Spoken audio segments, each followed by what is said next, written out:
There should be one in there called maneuvers that you can see. Yep, there it is.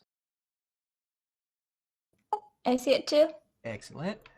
So basically, this is a very streamlined version. Hey, Grim. This is a very streamlined version of the maneuvers that you can take in any given GURPS turn. And there's a lot of numbers and a lot of bonuses, and if you've never played GURPS before, of course, it's not going to make much sense to you. And that's okay. Usually the way I run GURPS for people who haven't played GURPS before is just have them tell me what they want to do, and I give them a target number, and that's what you have to roll at or under on 3d6. Pretty much the entire game right there. Cool. You can hear us, right, Grim?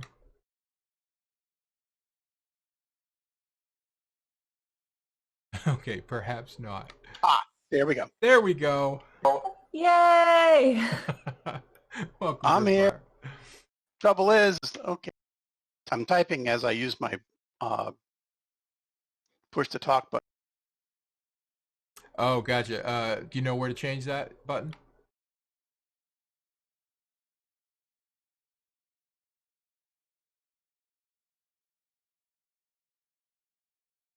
Yes, I will set up something different here in a sec. Okay, cool. So Grimfire, I was just asking everybody, had they ever played A, GURPS, and B, GURPS with Fantasy Grounds? Yes and no. Okay, cool. Last night's game, I was happy to have Ronki, who actually wrote the GURPS rule set for Fantasy Grounds that we're using. So anytime I had a problem or a question, I just said, hey, Ronki, how am I supposed to do this? And he would explain it. Unfortunately, we do not have that. That is very cool. So we'll muddle through the best we can. And sorry if I talk all over people and stomp on you, because I'm not really used to voice chat, except for gaming, like video gaming. Yeah, no worries. You're totally good. Basically, each turn in GURPS is only a second long. So the action is pretty fast and furious. You can attack, defend, move, that type of thing. The maneuvers that are listed in there are basically just specific implementations of doing that. But like I said, you don't necessarily have to worry about the maneuvers, unless you want to, of course. I'm happy to expound at great length on the GURPS rules. For Fantasy Grounds specifically, if you click on the notes, I think, there it is. There should be one shared called the PCs, and those are the 5 characters. So there'll be one left over. One gets shunned.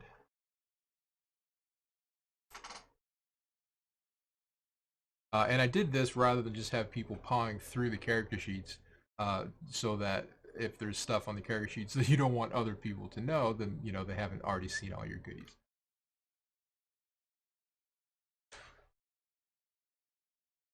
Gotcha. So in terms of rolling dice, you should see a 6-sider down on the lower left. If you pick it up with the left mouse click, and while you're holding it, click the right mouse twice more, you'll get 3d6. And if you drop them in the little white box there, you'll get the total. I am on a laptop, so I'm trying to figure out currently how to do a left and right. Yeah, good question. Well, when you figure out, let me Mac know. or PC? Mac. What were you trying to right-click? The dice. No, just click it normally, the trackpad, and then drag it into the chat area.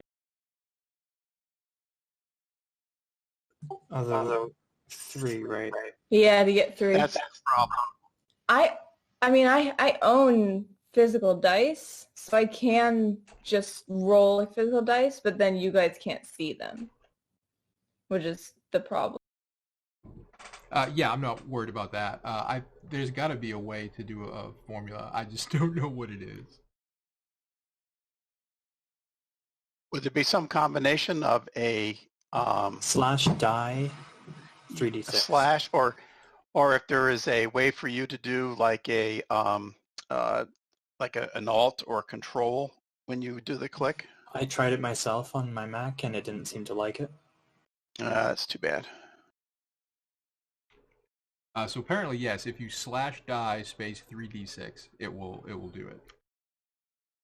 That way you can type it out if you want to. Oh, just type it in the chat.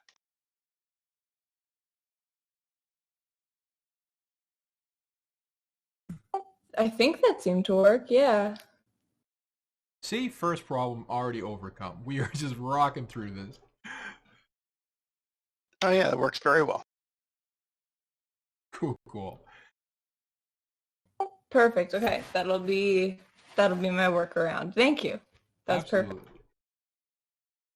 So let's see what else we got for you. So there's a little modifier box there down below the chat.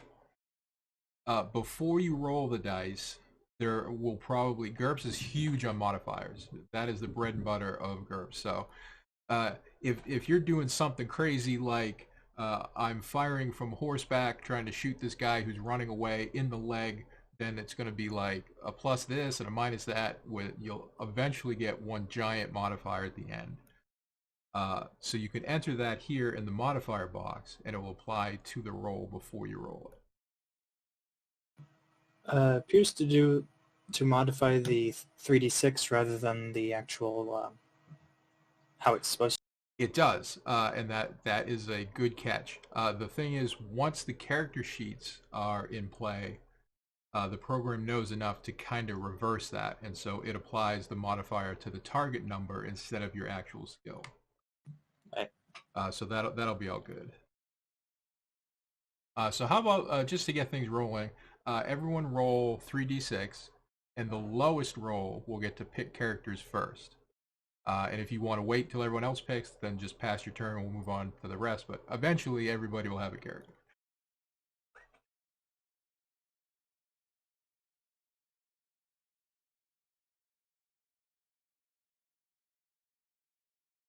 Bam. So it looks like, Okay. Jared, you go first. Who would you like from this list? Can you give me a tiny bit more information about a couple of them? Oh, absolutely. Yeah, my bad. And of course, I will answer any questions about any of the characters. Actually, what are the rough ages of all of them? Well, here's the thing. I put down mechanically what I needed to GM them in terms of like skills and what Okay, they we know. customized. In terms of, yeah, name, gender, any of that stuff, personality, that's entirely up to you. You go to town. Okay, these are just the archetypes that we're choosing then. Yeah, pretty much. Callan, I guess. Alrighty. So now, if you click on the characters icon over on the right, there should be Calhoun. Yeah, he's there. Oh, I'm sorry. You clearly know what you're doing, so I'm gonna dial that back a little bit. Let's see. So Grimfire and Tonks, you guys tied. So why don't the two of you roll again?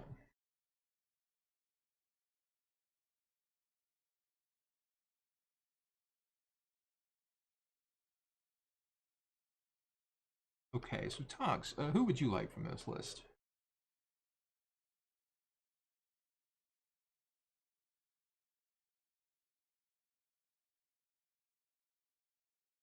Remember to press push to talk. Yes, I thought I was pushing the right one, and I ended up hitting the wrong button. I will do. I'm gonna do Blake. Alrighty. So I'll throw Blake in the character. There you go. So you should be. I think you just click on him. I don't think you have to actually do anything. There you go. So let's see. Grimfire, you're up. I was thinking about doing Carson. There you go. And Wild, who do you have in mind?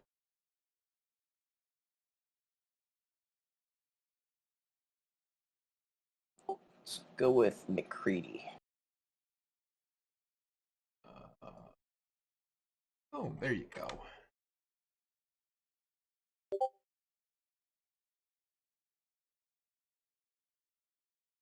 And how do I latch on to the character itself? I think you just left click. I don't think there's anything super special with it.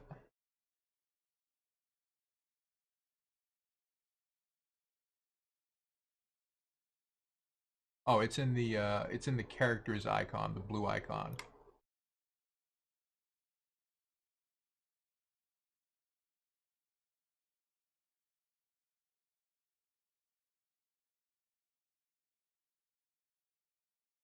You looking for Carson, right?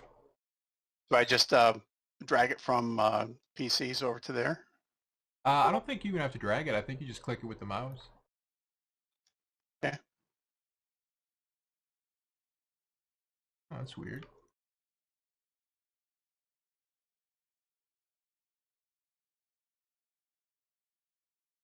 Oh, I see. It's actually a right click. My bad. If you right click on the character and then choose take ownership, it looks like a little mask. I just have the X and then the minimize one. Where's the take ownership? Huh. The other three of you, how did you get your characters? I said the name, then I clicked on characters, and then it was right. I just clicked on it. All right, let me try. So Carson is in the characters box, right? He's just not responding. No, actually, I'm looking at it from the PCs box, and the character selection box is empty. Oh. Yeah, I think you might have gave me Carson because I can see Carson. I can also see Carson. Well, I Carson's typed uncloned. Carson in the character selection thing, and it didn't. Try But yeah, untyping it. if your character selection box is empty, that's a problem. See if you can see Reyes. Hold on. Reyes just popped up. Yeah. For me, yes. Yeah. Okay. I didn't see a character name, but I saw a sheet come up. It's actually a blank. Oh, that's weird. Now there's two Carsons. But regardless, everyone now has one character. So that's good enough for me. Well, wait, the one I have, it looks like it says it's unnamed. Oh, it is. This is very weird. This is very weird. This was the easiest part. I just did character selection again, and now I see Carson. Okay, try to grab him.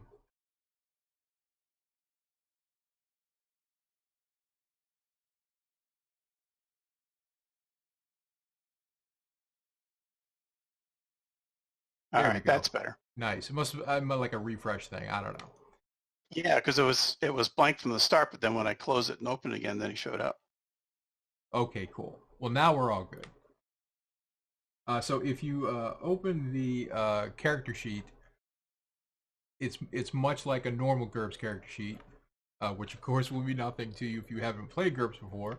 But basically, on the everything's arranged in tabs, so that it doesn't take up your entire sheet, right? Or your entire screen. So on the left here, you have basic attributes: strength, dexterity, IQ, health, that sort of thing. The other column is hit points, willpower, perception, and fatigue points. And you're not going to remember all that, and that's cool. I know that. So when I when I say, could I have a perception roll, I will try to remind you where it goes. Oh, absolutely, Calhoun. Yeah, go ahead. And if I call someone by the wrong name or get the characters mixed up, just pipe up. My brain should know where. So the nice thing about these character sheets, if you double click anything with a little dice icon like that, it'll roll a check for you into the chat, such as...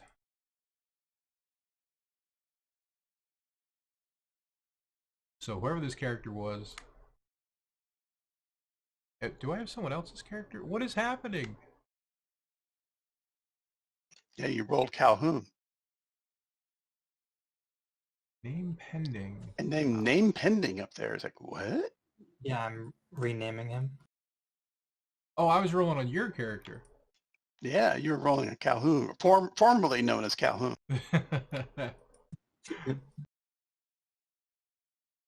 Okay, so someone who has a character, if they were to do that, there we go. Jared McGreedy has just rolled against their will, and they succeeded by 7. And so now if we add a modifier in the box, it will function the way GURPS normally expects it to.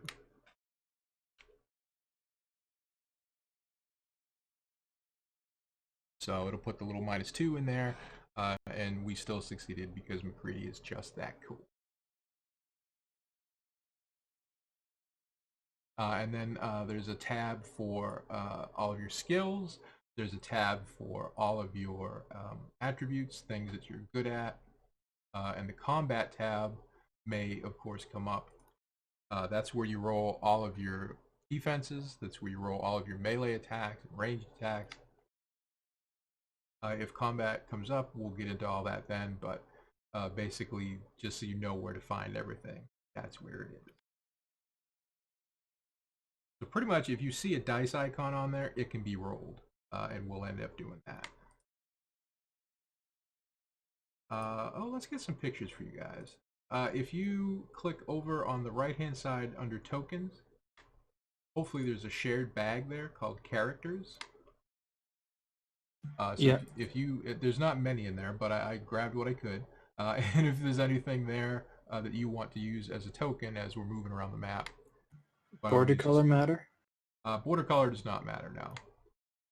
They're from 2 different games, and I didn't have a chance to homogenize them.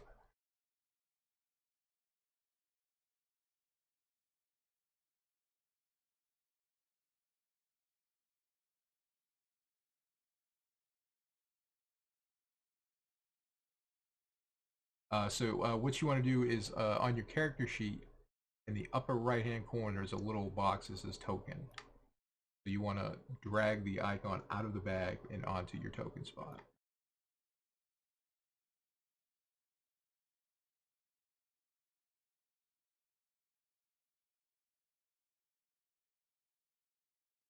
Can we also drag it into... Unfortunately, it doesn't work for the portrait, but once you set a token, I will be able to set the portrait to match. Ah, okay. That does seem a weird design choice, but yeah. Here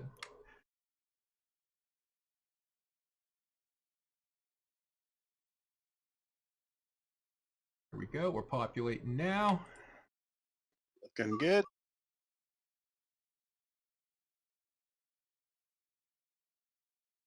I will preemptively apologize if this seems a little rough going. I'm still obviously trying to figure out my way around Fantasy Grounds to be a little more fluent. That's right. You have more experience than I do.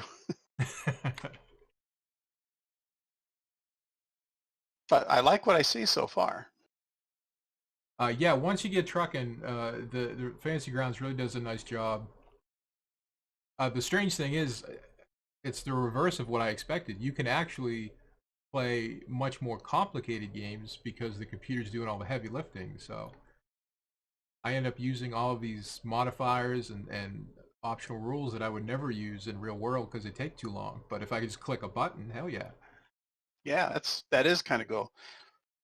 You said you have to set the token or something? If you drag the token onto the right-hand box that says token. Yeah, it's in there, but I didn't see it change. Oh, I see. Oh, that's weird. Yeah, it looks empty. Can you try dragging it again?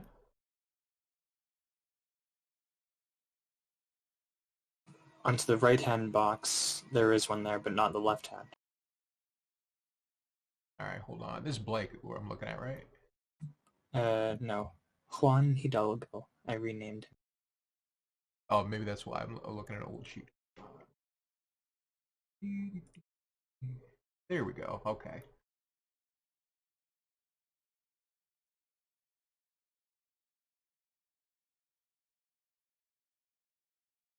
Boom. There we go, yeah. Nice. Nice and rugged.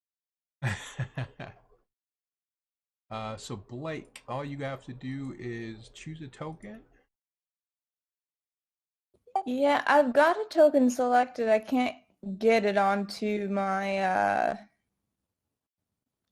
character. Trying to figure out. Can you hover over the token and tell me what number it is? Yeah, it's 4.png.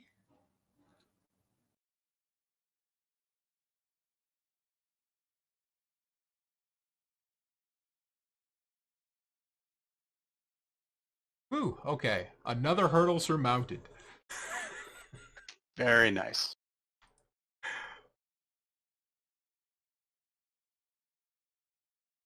Close all that. Okay.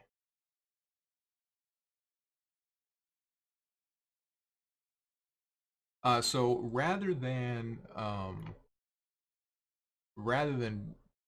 take like 15 minutes just pre-fronting all this information about game mechanics that we're not even sure will eventually come up, I figure we'll just play the game and kind of learn as we go. Works for me. I'm good with that. I'm familiar with GURPS in a general sense. One of you has, whoever else is pushing their push talk button as I was saying that, you are not using headphones, so your computer is picking up the output when we're talking and you're talking. Oh, thank you for letting me know. I will grab some headphones. Be right back. Okie dokie. Yeah, I didn't even think of that. I was looking at my end trying to figure out where the feedback was. So two big technical difficulties with yesterday's game real quick. The first was this morning when I went to check the recording of the 4-hour game, I noticed that there was only 10 minutes. And it was the 10 minutes when I turned off the recording, which means I never set it to record in the first place. So that was a problem. Oh dear. Although Ronky said he recorded on his end, so that's good. And the other was, in the middle of the game, I accidentally shared the wrong map, and I shared the one with the GM's view. So and you gave it away. Yeah, pretty much. It wasn't too bad because they were already pretty much heading there anyway, but it was kind of a rookie move. I've done that live as well. It's like, oops.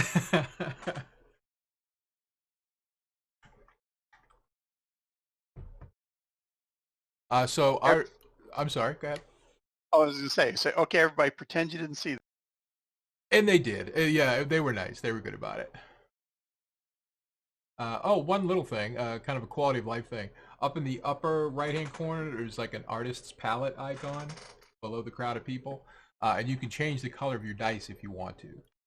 And that will change the dot that's next to your icon, and it will also change the color. You have to click a lot.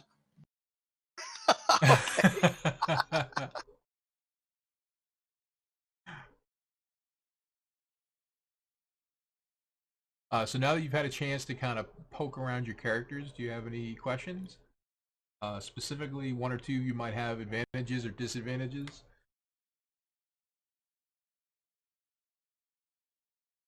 I'll just be what is looking the through scope them. Of the wild card scout skill? Oh, good question. Yeah, so basically for these kind of like streamlined characters, I try to include a wild card skill that covers anything that character would logically know that Mook forgot to put on their skill list. So if for some reason the cowboy suddenly doesn't know how to lasso something, then he can just roll against his cowboy skill, and we'll assume that covers it. Okay. And Shady Gambler on my sheet would allow me to fix a card game. Yes, exactly. With the risk of getting shot. Well, I mean, there are consequences, sure.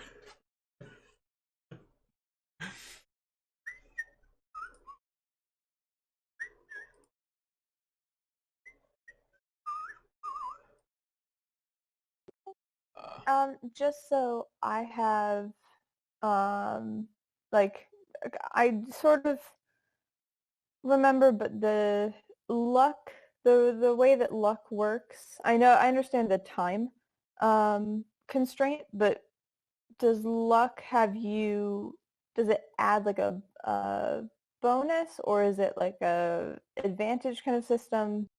Well, basically, if you have luck, or some of you might have extra luck, every 60 minutes of real time, you can re-roll a roll, either yours or an enemy's that's attacking you.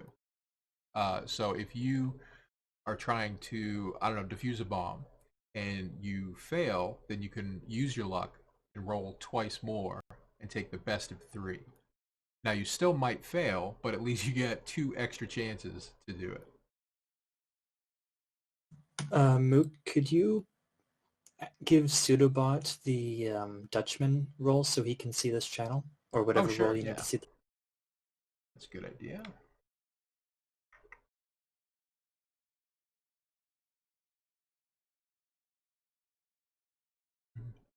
I think you actually did it on a channel basis, so you can add it in the channel rather than the role. Oh, that's pretty good, yeah. Just because I was going to show how you can use the timer there to track luck. Then I Ooh, I looked like and that. saw no Pseudobot. Oh, is it not on? It's not in this channel, no. Oh, gotcha.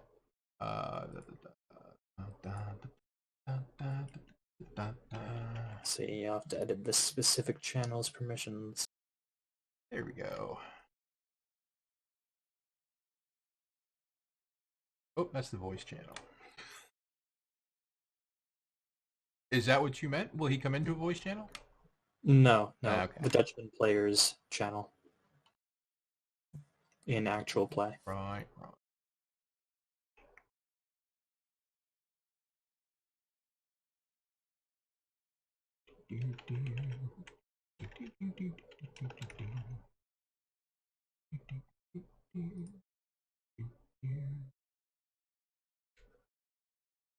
There we go. There, and that should. Oh, nice.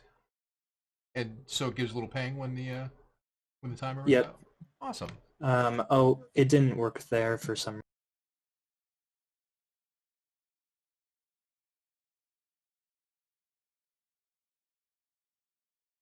There we go. Nice. It just wasn't ready yet. Man, that bot, I'll tell you, that is the most amazing dice bot. It's just perfect for GURPS in every way. See, it looks like if you just type 60, it'll do an hour, so just type timer 60 if you use lot. Timer 60. Okay, cool. So you should have a new shared image in your images icon. Small saloon lower. Exactly. And with any luck, you should be able to drag the icon off of your character sheet onto the map. No. Well, I did say with any luck. Okay, one mo. I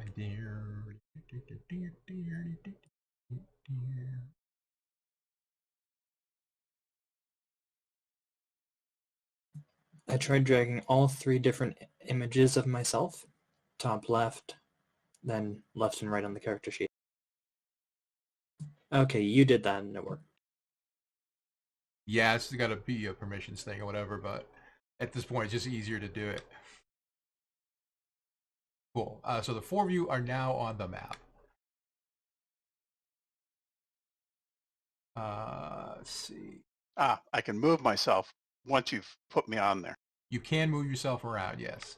And there's no limits in place. Normally you can move 6 hexes in a turn, but A, we're not in combat time, and B, you know, who really cares? I mean, it's 6 hexes. It's no big. This is a small saloon in Gray Flats, which is where the game begins. Once we get rolling. Are we just sitting around or standing around drinking, or is there activity going on? Well, so far, it's just the 4 of you. I think there's one more image. Hold on, please.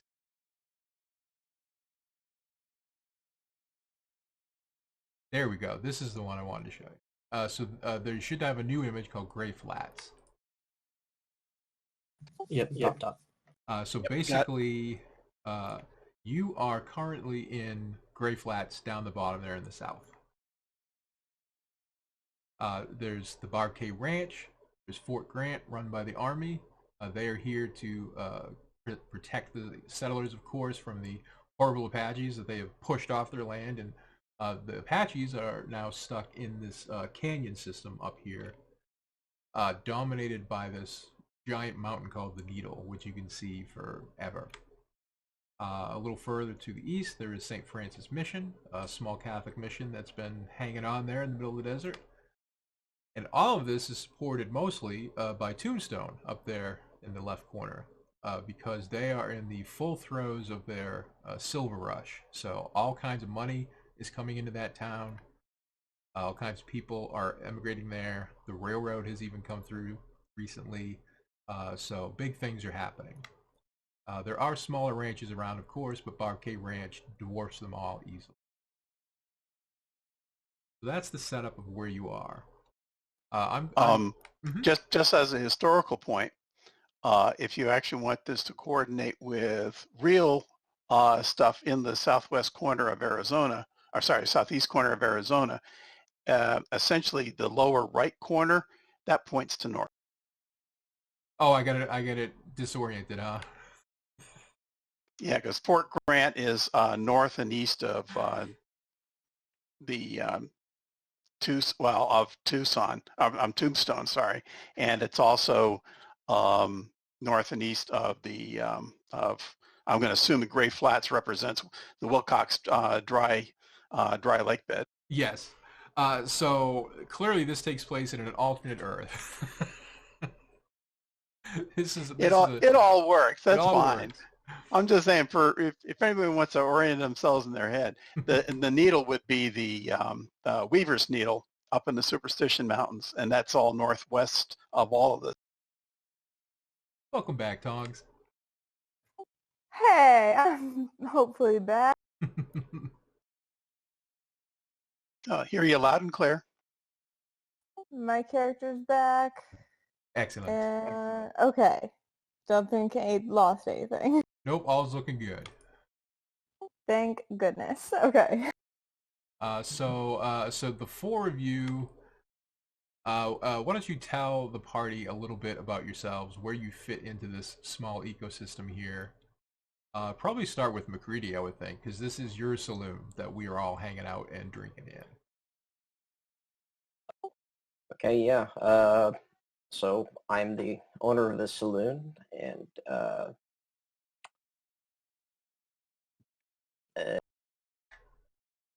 I'm in my mid-40s, maybe, about 5'8".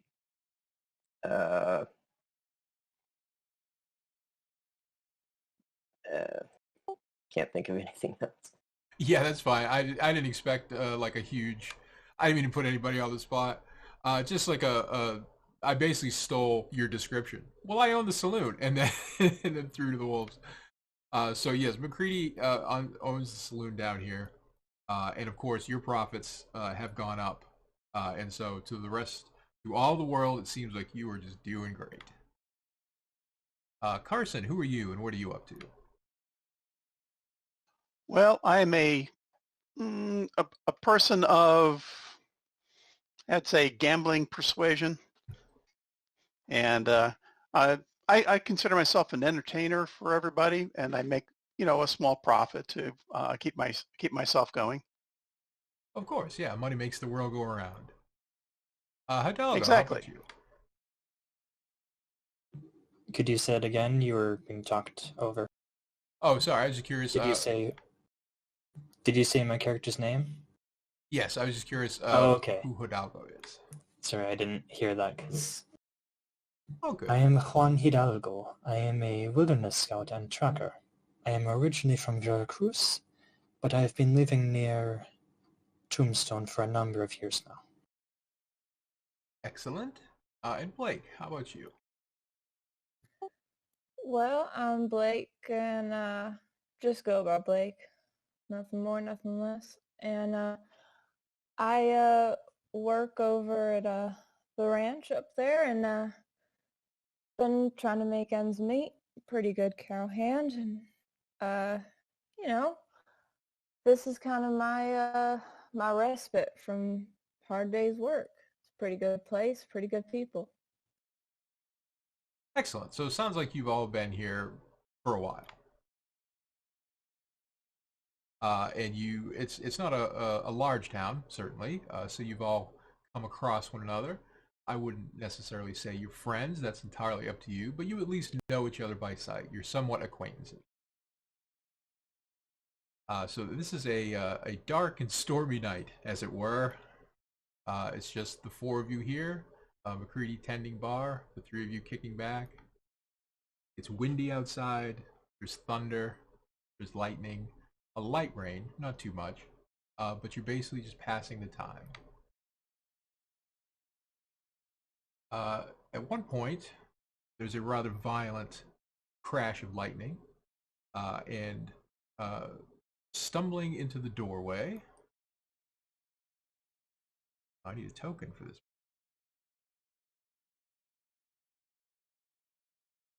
That is not a token.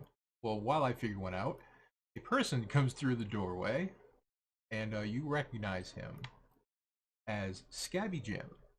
Scabby Jim is one of the prospectors who occasionally frequents the area. You haven't had any great lengthy discourses with him, but much like yourselves, you see him around, you know who he is, you know his name. Generally, he leaves town for a week or two to go and mine his claim, and then returns, but no one has seen him for a couple months now, 8 weeks or so. And he comes in out of the wind and the lightning, and he just sort of stands there in the doorway behind the three of you across the bar. Back at last, Jim. Find any good prospects? Hey, Jim, you want your usual? I do, he says. I do. I found it. And he takes a step forward. And he falls to the ground, face down. And you can see that there's a large blood patch on the back of his shirt. And he seems to be in serious distress. Jim, what happened? Who did that? Can I get up and go over and like try and like help him back up? Absolutely. Let's see. There he is. There's Scabby Jim. So he has fallen down right there. How about the four of you give me a perception check just to get things rolling that way first. So on your character sheet, there's a perception roll under the attributes. You should be able to just click it and go. Success by 1. Nice. Ooh, by 5. Nice.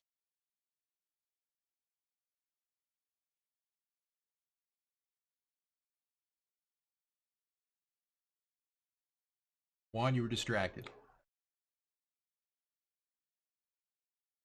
So Juan is concentrating on Jim himself. Like, oh my gosh, this, Jim. The other three of you, you see Jim fall. You also notice something skitter out of his hand. Something skitters across the floor and wedges between that stool and the bar right in front of him. I'm right on the wait, is which floor or which stool? Closer to me or closer to the one between you and Carson. Can I grab it? Carson, what are you doing? I'm actually drawing my pistol. Okay, so yes, Blake, you can grab it. Well, McCready, what are you doing? Noticing him falling, I'm gonna come around the saloon or the whatever this is called, the bar. Okay. And try to attempt to help him out. Provide some first aid or. Okay, cool. So Carson, you draw your pistol. Blake, you snatch this item off the ground, whatever it is.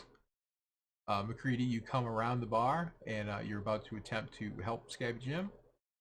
Hidalgo, what are you doing? Everyone saw the blood, right? Yes. Yeah, I'm gonna grab my pistol Okay. and just keep watching.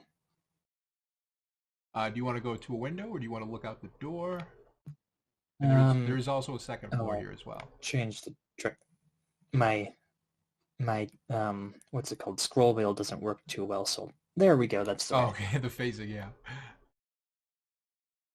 Yeah, just sitting there, Just in case. pistol out now.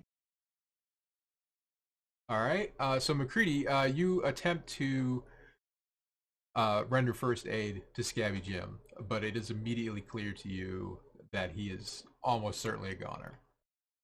You're in fact amazed that he was able to even stumble into the bar from wherever he was. Do I notice anything specific about the wound? I mean, is there still a weapon or something like that sticking?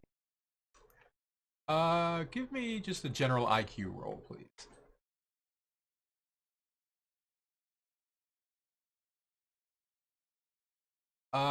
There's nothing specific about the wound, but you can tell that it is a gunshot. It is not a stab wound or a arrow or anything like that. It is a rifle shot or a pistol shot, some kind of firearm.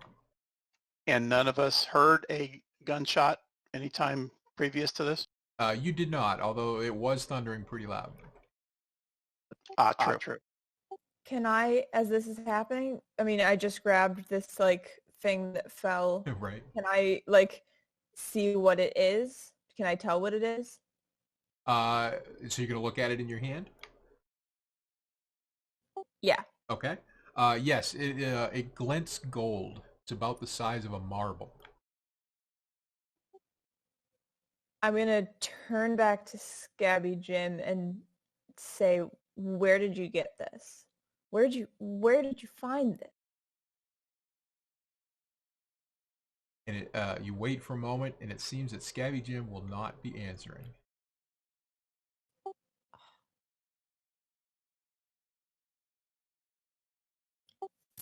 Is he dead because he's not answering, or like? He is definitely dead. Carson, as soon as I have my pistol in my hand, I'm going to head towards the door and look out and see if I see anyone out in the street. Okay. Give me a perception roll, please.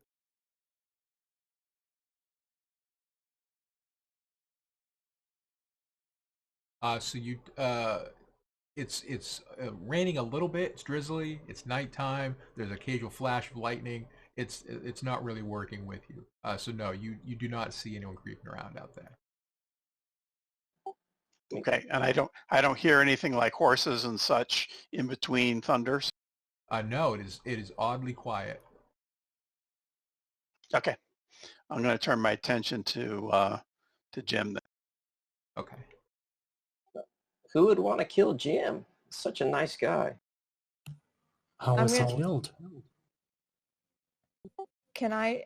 I'm gonna show the others if I can get their attention, and say, well, I think they might have been after the same thing that he found, and show them the gold, the like marble-sized piece of gold that that fell.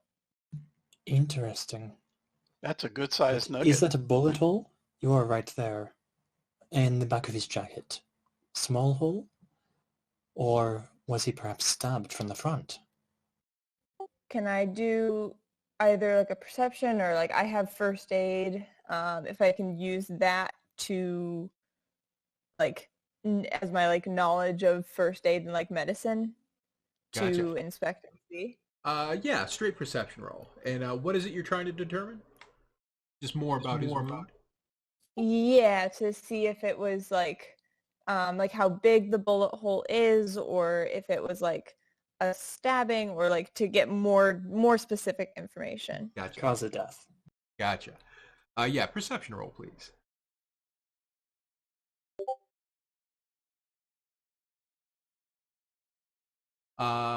So it is clearly a bullet wound. there is no exit wound in the front. There is only the entrance wound in the back. So the bullet is presumably still floating around in there somewhere. You do notice that the blood is, with the exception of the most recent blood, there's caked on blood there as well, dried blood. It looks like he could have been shot a day ago and just been wandering around. Oh wow, that's bad. All right. So how Poor was he guy. killed? I will relay all that information to them. And then kind of think for a second. Do we know anyone who would have, like, who would have beef with him in particular, or who would be particularly keen on stopping him from getting gold or getting gold themselves? You're not super close with Scabby Jim, but you do know sort of where he hangs and who his people are. He seems to be fairly well liked around town. He would occasionally get too drunk and rowdy, but that can be true said of most of 90% of the people that live in this area. There were a couple of miners a year ago that he had some problems with in terms of claim jumping, but that seemed to resolve itself, and he's been pretty quiet since. Did he ever come up nearby, like the Barquet Ranch? Like, would I have ever seen him around there? He seemed to spend most of his time north of the fort. No one was really sure where exactly his claim was, but that's where he goes when he's gone for a few weeks. So you haven't really seen him around the ranch now. Okay. Real north or up on the map? Up on the map. Top of the map. Yeah, for the purposes of this game, we're going to assume that up is north. Okay. That's fine. You do know that the fort wasn't particularly fond of him, but again, that could be said of 90% of the people around here. The commander of the fort, Captain Stoltz, he's pretty hard-nosed, and he does not really care much for civilians, and he particularly does not care for dirty civilians who spend their life digging in the dirt. So he did not always get along with Scabby Jim. Could I see that gold nugget? So would we know if he has like family or anything like that in the area? You never heard him talk about it, no. No one that you know of is related to him.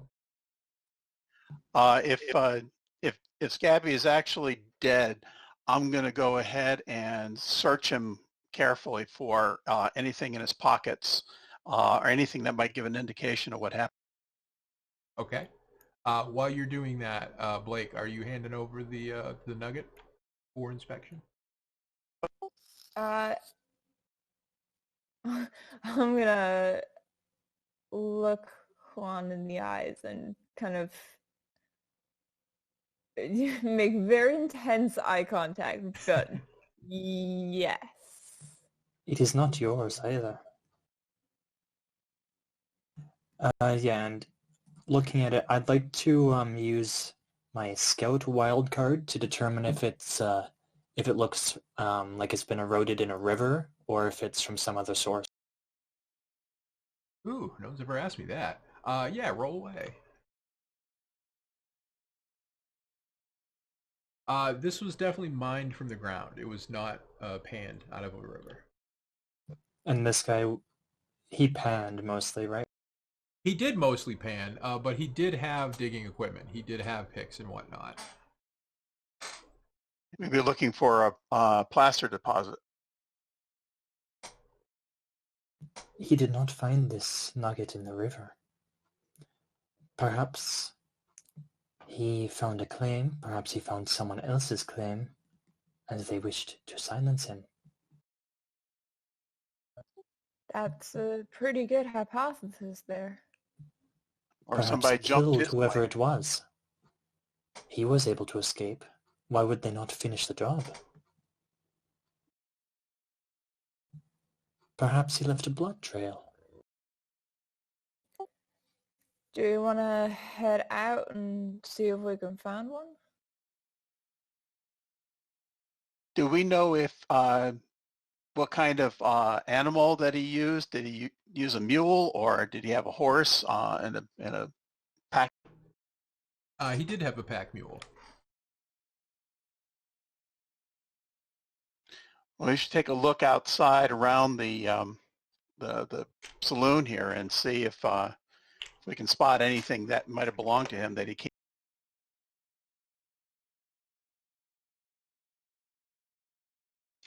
But first, I do want to search him and see what he's got on his person, though. Right. So as everyone's sort of slowly milling to get outside, you kind of go through his pockets and see what he might be carrying. Nothing too surprising. There's like a stick chewing gum, maybe, some small odds and ends. He has about 40 cents in silver, like just coins, and there is a folded piece of paper in his boot. Aha. What does this folded piece of paper have on it? It has a Foot sweat. in addition to the foot Sweat. it is torn from a book, apparently, and on one side there is Spanish lyrics and music, like from a hymnal. It's a spiritual, and on the other side, someone, assume Scrappy Jim, has been marking things on the page. What do you have there? Well, this looks like he was trying to keep this hidden, being in the boot like that. Well, what does it say? Well, it's got this, looks like Spanish hymnal on one side, but on the back side, Scabby was making doodles and such on there. Do we have enough light to really see by it here, or do we have to get up to a lamp? Probably right there by the door. There's a couple lanterns. You can see it okay. Okay, so does it look like a map, or is it more like instructions? It looks like maybe a map drawn by a 6-year-old. There's Oh, okay. there's kind of there's a big X in the middle of the page, like a pirate map might have, and then just little dotted lines, 2 or 3 that go off in different directions. But there's no real context. There's just a giant X, these little dotted lines, and a picture of an eye next to the X. Well, not the letter I, but a human eye. A human eye, okay. Could I see the hymn?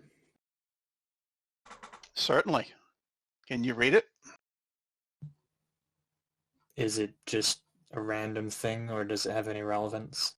It's not. It has no specific relevance to Scabby Jim that you know of, but it is clearly from one of the hymnals at the St. Francis Mission. Ah, okay. So that's like the book they hand out so the people can know the lyrics. Exactly. Right? Okay. Perhaps you just made use of the paper that was available. Yeah, what was handy to him at the time. Could you flip it over and show me the map? Certainly. Can I make sense of this map of this area I've been in and scouting for a while? You can make a perception roll, but there is a hefty penalty. I was thinking of using Scout. Or Okay. Scout if it's better, yeah. Yeah, Scout would give him area knowledge, right? Yes. But they'll both be penalized. Oh, certainly. You wouldn't make it too easy. I would make it too easy. And plus, Scabby Jim just sucks at drawing maps. The most you can kind of glean from this random collection of images is that the X is obviously of importance to this map. It is the center of everything. There's an I there, and then there's 3 or 4 of these dotted lines, but you can tell from the color of the ink that they were drawn at different times. So it's sort of like maybe he drew the X and then one of these lines. And then later on he went back and he drew a different line. And then a third line. Oh, they could be like Wash's stream beds that he tried looking. Perhaps, but that nugget is not from a stream bed. He mined No. it. No, what can happen though is that you find some small amounts of gold in a stream bed, and you follow it up to its source, and then you can find an actual deposit where you can dig out large enough.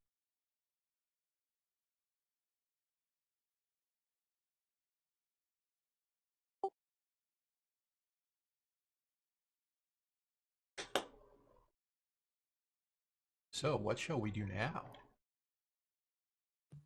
Do we all have horses? You do all have horses, yes. So what about? Sorry, go ahead. So about what time is it? It's just approaching midnight. Well, I think we should probably head out first thing in the morning. It appears that we have inherited something potentially valuable from our unfortunate friend here. Each of the Indeed. 4 of us has inherited this.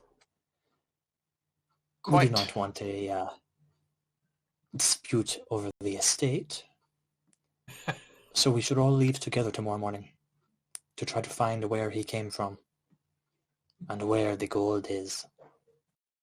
I agree. We should make sure we have good supplies too. I concur. I'll talk it over with my boss over at the ranch, and I'm sure he can let me off for a day. Do not explain what you found. If he was murdered for finding it, then we should keep this information from spreading. We do have to report his death, no? We should report his death to the sheriff, of course, but I don't think we need to mention the map or the nugget, though. No. I don't think that should be It is necessary. between us. Well, I mean, aren't you guys just a little concerned that who did this? I assume he killed whoever did this. They shot him, but he did not die right away.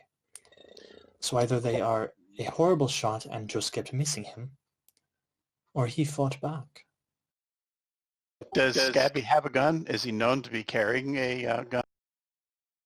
There's usually a rusty old shotgun on his mule, but you've never seen him fire a weapon, no. That's a pretty big assumption, thinking that he fought back. I'm just wondering if he managed to escape by going in a different direction that they couldn't follow easily.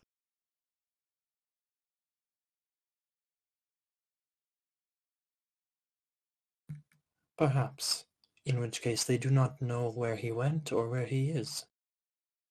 That would be a definite plus in our favor, but because, like you say, anyone who would do this to him, obviously backshot him, would be not adverse to killing us on. Yeah, I think we should definitely be careful. I think this needs to stay between us. Exactly. Very well, I shall see all of you in the morning then. And Juan will head upstairs to just grab an empty room because, hey, we're co-conspirators now. Exactly. And Fairly- I'm assuming I actually live here because it's my job to to gamble. Sure. Okay, so just so I'm clear, so the plan is to sleep here overnight, then in the morning tell the sheriff that Scabby Jim is dead, and that's as far as I got. Oh, I'm wondering if we should notify the sheriff like right away. I still want to do a walk around the building and see if I can find Scabby's pack animal or any other evidence of where he came or for anything he brought with him. Oh, okay, absolutely, yeah. So this is Carson, right? So Carson heads outside, and sure enough, just a few hundred yards from the saloon, you see his mule just sort of slowly walking back and forth. It's not tethered to anything; it's kind of milling around there. Okay, and it looks like he rode it in. Actually, it looks like he was maybe walking in front. Wow. Okay. All right. Well, I'll bring the mule into the stable where our other horses is. I'm assuming in this. Yeah. So when you grab the mule, you notice that its back is entirely covered in blood, and so even though there are tracks in front of the mule that make it look like someone was leading it, at some point clearly he was on top of it and bleeding all over it. Oh wow. While he's doing that, I'll take the opportunity to go seek out the sheriff, let him know what's going on. Okay. Just for my own personal reference, who's holding the nugget right now? Yeah, good question. Juan was, when I handed it to him, Juan, did you end up holding on to that, or? Yeah, Juan totally did. Remember Juan. he said that it wasn't yours either? Yes, I do. Yeah, rascal. How about the map? Oh, sorry, Grim. I have Carson has the map, and also too is it Juan that's outside that's going to the sheriff, or that is Carson. No, Carson has the mule. Oh. Then that's McCready. Yeah, I'm gonna go get the sheriff. Gotcha. Got it. And Mook, am I able to, like, I'm trying to think if does this town have like a postal service that I could have a letter sent tomorrow up to my ranch, or do I need to ride up to talk to Simon? The closest actual like postal mail is in Tombstone, and that's a 2 days ride. However, what is common is to just find some kid from the town and be like, "Hey, kid, I'll give you a penny if you run this message up to the ranch." Gotcha. Okay. Then I guess tonight I will draft up a like message letter type thing. Just kind of gently remind Simon, like, hey, you owe me. I gotta go for like probably a couple of days. Don't worry about it. And like try and make sure that he knows that he can't ask questions. With the plan on having someone take it up tomorrow morning. Okay, cool. I'm gonna anticipate this is gonna be more than a couple days. Yeah, that's fair. I also just don't want to like push my luck with him. Oh, you can do the. It's better to ask. It's easier to ask forgiveness than permission. Time. Yeah. So Hidalgo is upstairs sleeping. Yes. Not sleeping yet. Waiting for them to come back. Gotcha. Blake is upstairs writing a letter in her room. Yes, in their room. Yes. And Carson is outside with the mule in the stable, and then is going. Right. I'm bringing the mule into the stable, and I'm going to search through the equipment on the mule and anything in the bags, and actually try to look for not only what is there, but what should be there that's missing. Okay, fair enough. Actually, put a pin in that for a second. McCready, how about you? I'm gonna go seek out the sheriff. Right. Okay. So you pass Carson in the stable. Carson, in the bags you find the normal stuff that you would expect to find in a guy named Scabby Jim's saddlebags. The only like slightly out of the ordinary thing that you find is a button, like a brass coat button. But the word on it is written in German. It's not in English, which is a bit unusual for this time period. That isn't. That's quite interesting.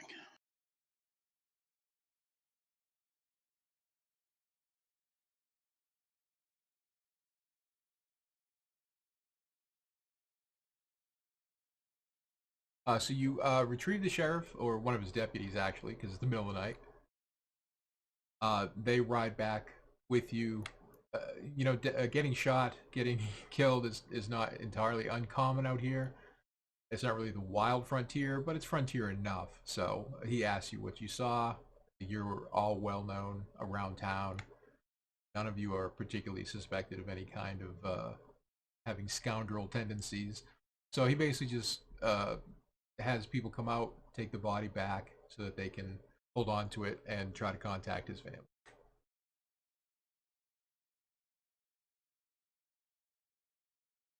So the sheriff will be in touch if they need you further. That's fair enough. Okay, I would head off to bed after that. Yeah, Juan will head off to sleep after that. Rest in peace, Scabby Jim. So the evening, the night passes uneventfully, unless there's anything anyone would like to do. I'm just looking at the map a little bit more, and also too, I'm going to try, if there's like a candle or something, I'm just going to gently warm it a little bit, just in case there was some invisible writing on it. Oh, okay. So you do that, and there is nothing. That seems a little sophisticated for Scabby Jim. Yeah, it would be, but I figure, what the heck? I mean, he may have gotten it from somebody else. That's right. Never hurts to try.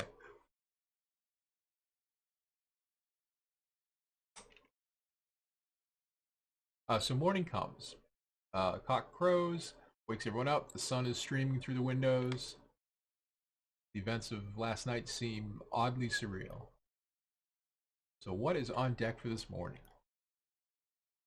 I'm going to jump out of bed and run down to the closest area where I can find some people. Try and find someone to take the message up. Okay. Because I know everyone gets a quick start, and I want to have that message hopefully get up to the ranch nice and early, so that, because I'm not at the ranch and I should be by all means, so I don't want. Yeah, that's no problem. You can easily find someone to do that for a penny or two. Cool. I come back to the saloon right after. Everyone else. Juan will head down to the bar.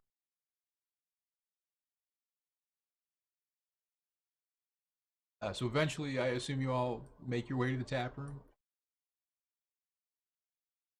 Yes, indeed. Is there anyone else here? They wouldn't normally start coming in until maybe lunchtime. Okay. But you can certainly, close the door, lock it up if you want. It's your place.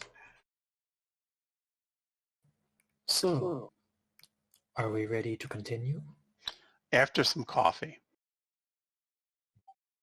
Okay, I'll make a pot of coffee. All right. I will take a shot of tequila. Damn. He's tough.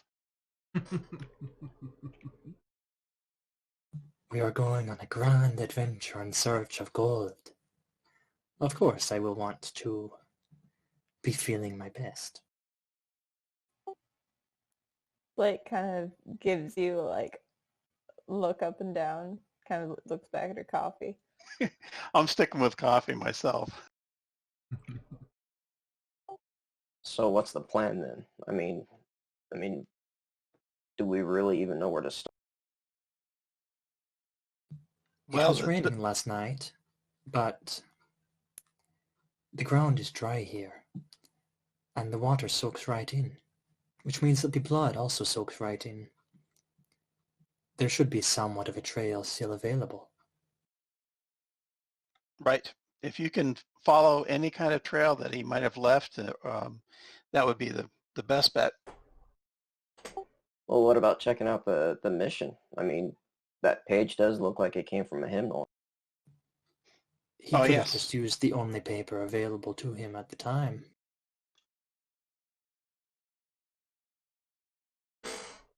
And also, too, we could possibly check at Fort Grant.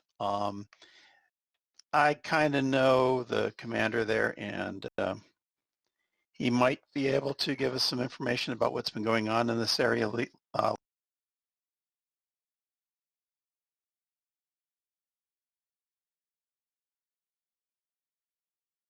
Just to clarify, the favor that you are owed is from Corporal Hayes, not Captain Stolz. That's true. He's still, yeah, just he's not, he doesn't control the entire fort, but he's definitely on the officer chain. Well, yes, yeah. I'll go through the corporal and just see what's been going on.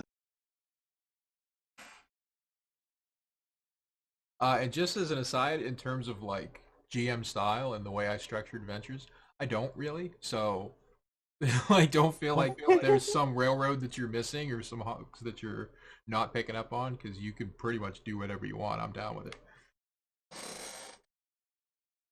Well, I'm still thinking that the best bet is if we can track him back the way he came, that'd be the best. But if we lose the trail, then those are the two things that I'm suggesting we might be able to check on, would be the mission and at Fort. I would agree. Yeah. Should we time skip to after coffee and tequila? Yes. So we need to make sure we have plenty of supplies for a good week or so in the field. McCready, you do actually have quite a bit of stores here for the saloon if you want to share them with the group. Oh yeah, I've got plenty of supplies. I don't think we have to worry about that. All right, cool. Good. And Shall we depart? I suggest we take Scabby's pack mule along with us too, unless the sheriff confiscated it. He did not. No, no one pretty much paid his mule any mind. She's just out there wandering around. Or no, I'm sorry, you put her in the stable, so she's still in the stable. I put her in the stables. You are hoping that she will recognize the area. A little bit. Very well. I shall meet you all outside. So just a point of info on the map, where there's Gray Flats, Fort Grant, and the mission, you can go straight from Gray Flats to the mission, but it's overland, so it takes pretty much the same amount of time as if you took the trails to Fort Grant. It's just to the fort first. Yeah, it's just a much easier ride because, of course, you're not having to pick your way through the desert and whatever. Right. Now, a lot will depend on what we can find on Scabby's trail, though. Right. So everyone is outside and mounted. Where are we heading? Does there appear to be a trail of some sort that I can use my... I have tracking itself. Exactly. I can use Yeah. I have tracking as well, so Okay. if the two of us want to both kind of tag team and see what we can find. Absolutely. Sorry, I was typing. So you can help people. You can either both use your tracking to separately search, or one of you can roll your tracking to help the other one get a bonus to their tracking. Could you assist me here, Blake? In finding these tracks? Absolutely. Excellent. So what you would do is roll your tracking. You meaning Blake. me? Sorry, yeah, Blake.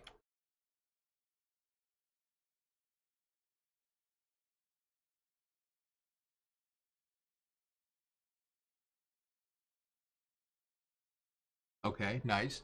So your success gives Hidalgo's roll a +1. So instead of making it by 6, you actually made it by 7. In either case, you both are clearly good at tracking. So around where you found the mule last night, you see Scabby Jim's tracks, and you backtrack them a little bit. You can tell that he's walking very slow and kind of dragging his feet. And if you follow it back maybe a quarter of a mile, his feet disappear and it's just the mule. So apparently about a quarter of a mile back, he decided to get off the mule and walk the rest of the way. Is this through the desert or along the road to Fort Grant? It's kind of alongside the road, yeah,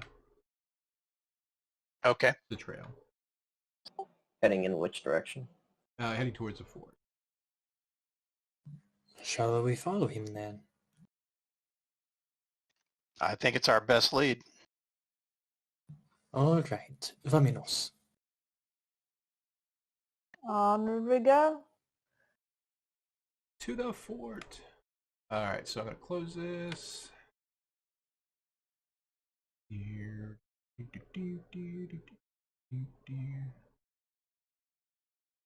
I had a map. Where'd it go?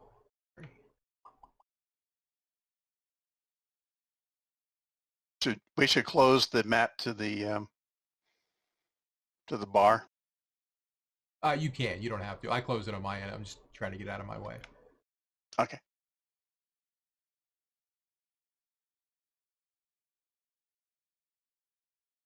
Okay, so you should have a new shared. It's generic desert or something like that. Yeah. Yep, we see it. Yep.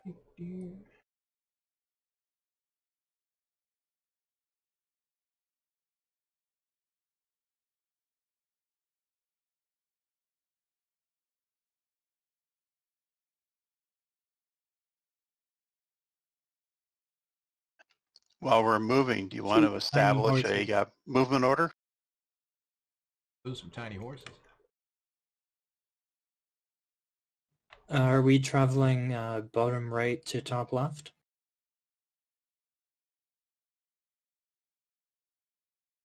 That would- Yes. Yeah, that would follow the road. Oh, you should put the horses on first. Oh, are you? Oh, there we go. Oh, I see. It's just whichever one you clicked last. Okay. Well, Juan will take the lead then, I guess.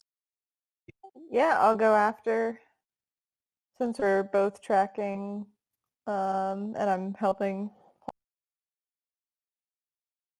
Y'all should be able to move the horses yourself. I'm afraid if I click them, that's going to mess up your being able to see which one you want to. So you guys just arrange yourselves any way you like.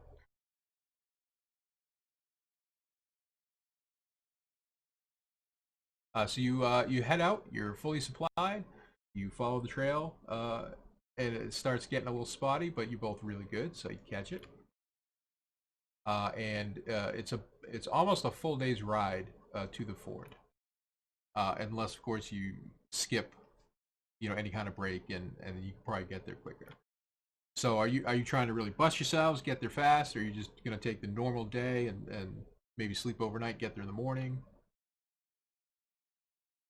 I'll check with the scouts here, but I'm thinking that we might want to go slow enough that they can be sure that we don't lose the trail at all, that he actually really came all the way from the fort or he didn't come onto the trail from the desert somewhere. Very well. Yeah, let's take our time. Okay. So you ride. It's super hot, of course. It's Arizona. Oh, by the way, it's Arizona. I don't know if I ever mentioned that. It's about 1889, somewhere in there. You stop for lunch, stop for dinner, and it is nighttime, starting to get cold. If you wake up early in the morning and ride another 2 hours, you'll be at the fort early in the day. The classic GM question, of course, is: are we setting a watch as we sleep? I think setting watches would be a good idea. Yeah, I'm definitely in favor of that. I'll take the first watch. Very well. Okay. Wild. McCready. McCready takes the first watch. McCready, did you happen... What supplies did you pack? Well, food, water, maybe some rope. What about the water for the soul? Oh, yes, that's very important. He I last mean, thing you got tequila, I think. Very specifically tequila. Based on the single morning tequila that we've seen. Yes, indeed. Much appreciated. We would need to have a little bit extra of that just in case we need to clean out a wound, too. I mean, suppose I shall show restraint. and I didn't bring any tequila, but I got a bottle of scotch here. Alrighty, and I'm an Easterner, so I like rye whiskey. So you're basically getting all tanked as you ride. That's where I'm taking. No, that's what we're taking with us. I'm not necessarily drinking it constantly as I go. Okay, fine. Yeah, we're just establishing that it's there. Yeah, I've got a flask with like some bourbon in it, but that's for me. That's secret. Medicinal use only. Yeah, Exactly. I'm not bringing it up in this conversation. I'm just bringing it up for like reference because we're all talking about what alcohols we have. So you get up in the morning and oh, I'm sorry, we're still doing the watches. McCready, you went up first, did you not? Yes. Why don't you give me a perception roll, please? Oh, actually, let's try this first. Down below the chat, you should see the eye in the pyramid logo. If you drag your dice roll onto that, only I can see the result, which is the way it should normally be for perception rolls. I see. I'm not sure how we're going to do that with the text version, so we'll just play it by ear. So McCready, your shift or what have you passes uneventfully. You hear a few critters, maybe a coyote howling, but no one comes by the camp. You don't see any fires on the horizon, any of that stuff. Who do you wake up?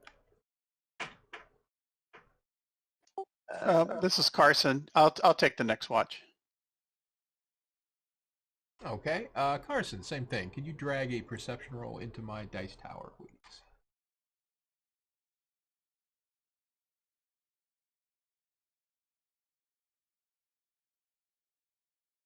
Wow. Okay, just you roll a 4. Okay. You think Whoa! right? It's about 4 in the morning, just the absolute middle of the darkest part, and out on the horizon, you see this cactus that you've been staring at off and on all night because there's not really a whole lot to do. Yeah, exactly. And at some point, that cactus, while you're looking at it, splits in two. So now there are 2 cactuses standing there. And I get the impression that someone just stepped from behind the cactus and is looking at it. Exactly. I'm going to act nonchalant, but not, startle or yell or anything, but I will just casually draw my pistol, and I will give who's the next person up in the watches? Blake can be. All right, I give you a nudge on your foot with mine, but not like making a big deal out of it, but I just give you a couple of taps on the foot. Okay. Yeah, Blake sort of shuffles around and raises up on their elbows and kind of looks over and goes, what's up? I think we have company. I reach for my pistol. It is under It's directly next to my whatever I'm using as a pillow. Okay. Large rock. And then I tap Juan, who I'm assuming is going to be last and watches, or just waking up if there's no one after me. What? We may have company. All right. What sort of company? And I say, one person seems to be watching us, as far as I know. And when Carson, right? And when Carson is saying that, it's really hard to make out because this person is pretty far away. But just on the edge, it helps that they're standing near the cactus. But it's very murky. It's very far. But as far as all three of you can tell, there's just the one person. Does my Winchester rifle have a scope? It does not, but it has a pretty long range.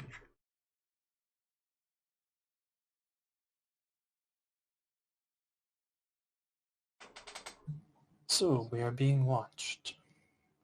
If you guys can make a little bit of a little bit of noise, just, move around a little bit, maybe I can sneak around this guy from behind. Very well. Could you pass me the tequila? Yeah, talk to your bartender. I sort of sit up and look around. Can I rifle through a bag or two? Keep it every now and then, like look over at the person and try and find the bottle. Sure. I'm just going to take a second to move the horses off of here, unless you guys are sleeping on your horses. No. So I'm still asleep, by the way. Yeah, as I'm doing that, because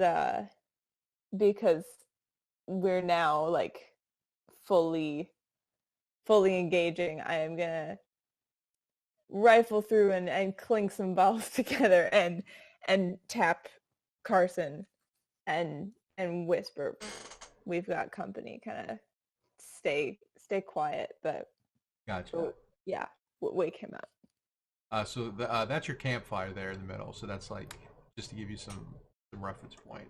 And you all can move your tokens wherever you would like to be at this point. So you're trying to wake me up? Yeah. What? What? What's going on? We got company. There's someone watching us. Stay quiet. We're trying to make a bit of noise so that McCready can go and try and sneak up behind him. No, Carson, actually. Oh, wait, Carson is? Yes. This was my watch, and I have a decent stealth.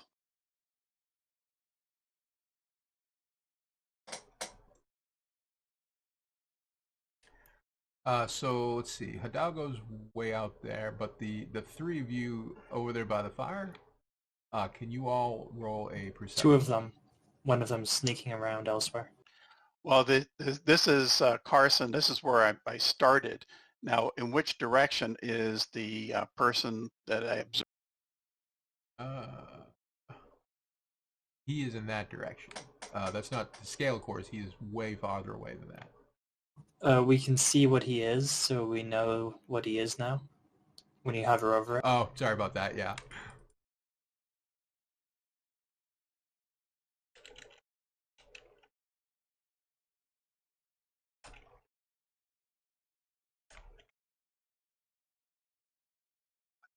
Okay, so I'll wake up and start making a pot of coffee. I think that'll make a fair bit of... All right, I'm going to, Carson is going to go directly upwards. Okay. You can move. You can move him where you want to put him. So Hidalgo, I noticed that you're facing towards the camp. Is that right? Yep, but behind some rocks. Right. Okay, cool. So in that case, all 4 of you please roll perception rolls. And you don't have to worry about the tower.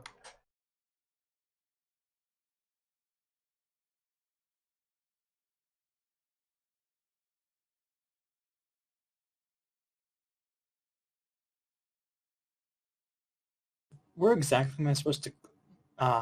no, not right. I've just randomly gone to click before, but I click on the dice, doesn't work. I click on the 0, doesn't work. I click on the 12. Double click. Oh, yeah, sorry.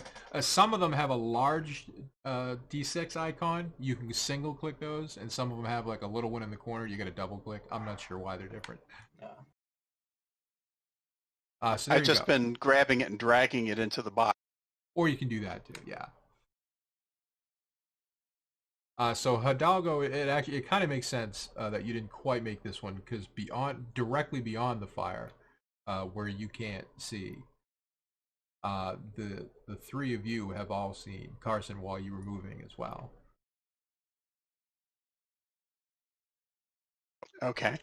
And so I'm assuming that the A in the top left corner is the spooky person. And so I've moved up to there, and then I'm going to move around. You might want to hold on. So this is the well, actually, probably there. So that's the person that you see, and that is to scale. He is not in that direction way off there. He is actually right there, about 20 yards from the campfire. I'm going to start slowly pulling my gun out. Okay. Could you bring me that tequila now? I am going to grab the tequila, and can I also grab my pistol at the same time? Absolutely. Okay, so I'm going to grab both of those and very nonchalantly kind of try and keep an eye on the person B as I walk over to Juan. Is it weird to me that she's walking over with her pistol in her hand? Probably a bit, yeah. Okay. Juan will hug her as he grabs the tequila. Wait, her or he? I think you said she a couple times, but not sure. They, actually. Blake is they. Juan will hug Blake and whisper, "Why do you have your pistol out to take the tequila to me?" And they'll whisper, you look just a little over to my right shoulder. There's a second person now. Thank you for taking the tequila to me. Oh, do you have a bottle? Oh, no, I will use this as a bottle opener. And Juan will grab his rifle and open the bottle with it. Okay. So the bottle is open. You are free to drink tequila. Yeah, he'll hold the rifle in one hand and the bottle in the other. So for those of you who are keeping an eye on B, he kind of creeps up behind this boulder and just kind of crouches. Seems that he is not aware that he has been seen. Carson, you still creeping out there for that other fellow? I am, but have I become aware of person B? You have indeed, yes. So I'm aware of both. Okay. Yep. Did I see B when it was mentioned? Yes. Did I see what would he look like? It was pretty dark, but it seemed like he was wearing buckskin and he was not carrying a firearm. He had a bow in his hand. Did he look Native American? He did. Okay. And Blake is right next to me still. Right? They are, yeah. Shall I greet our friend? They seem armed and like they are approaching with ill intent. So I might say greet with caution. Yeah. Okay, in Apache, Juan will shout, "Hello, my friend."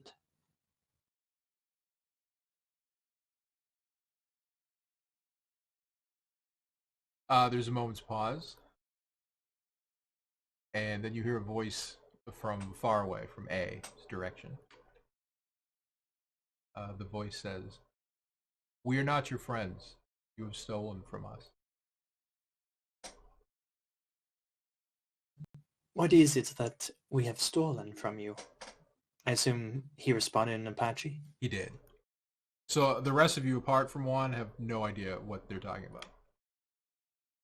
Or actually, someone else might speak broken Apache. You might have a chance. He says, "You've stolen not only the wealth of our tribe, but the food from our women and children's mouths."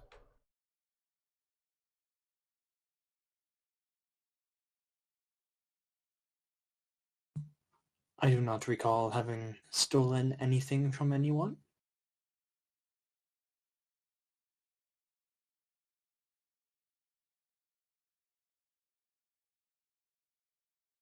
And then a voice comes from where B is.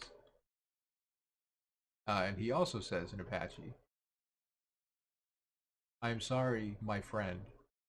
You can almost hear the air quotes. "But the knowledge must die with you." And then you hear a rifle cock. Right, I will put down my bottle of tequila. Things are Mm. serious Actually, I'll now. go into a crouch at the same time. I just won't get back up from the crouch. Take an When aim you're at. using lighter rolls, do the posture bonuses still apply? To what kind of roll, sorry? Posture? Yes, posture modifiers are in effect. Okay, good. Yeah, I'll be crouched then. So, goodness gracious. Hitting combat time, but why don't the four of you give me one last perception roll, just for old time's sake? Perceptions all the way around. Yes, please, yeah.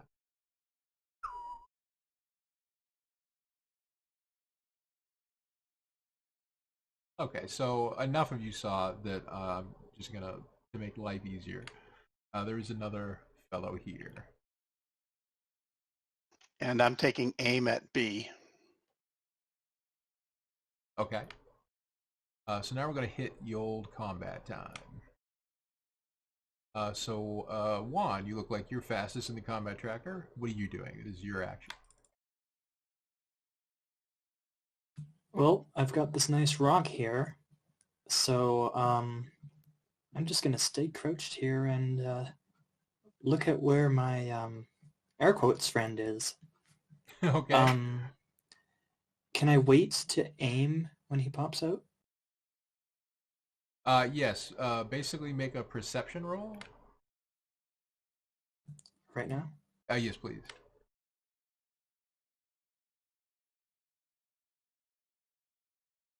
Okay.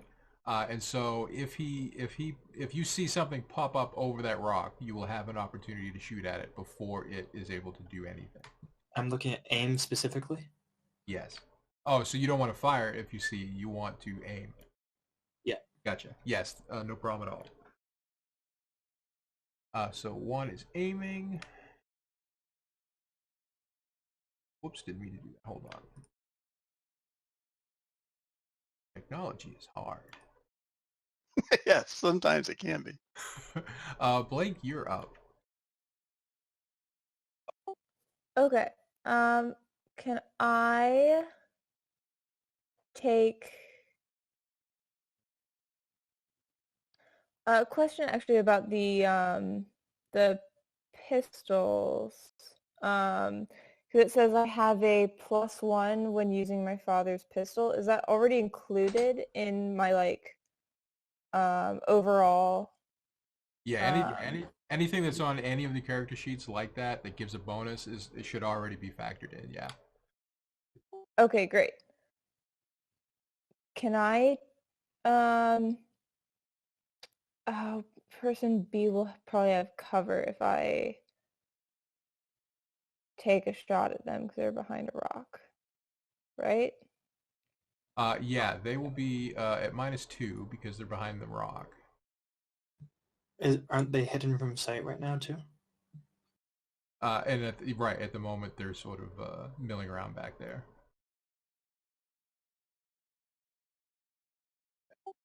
Okay.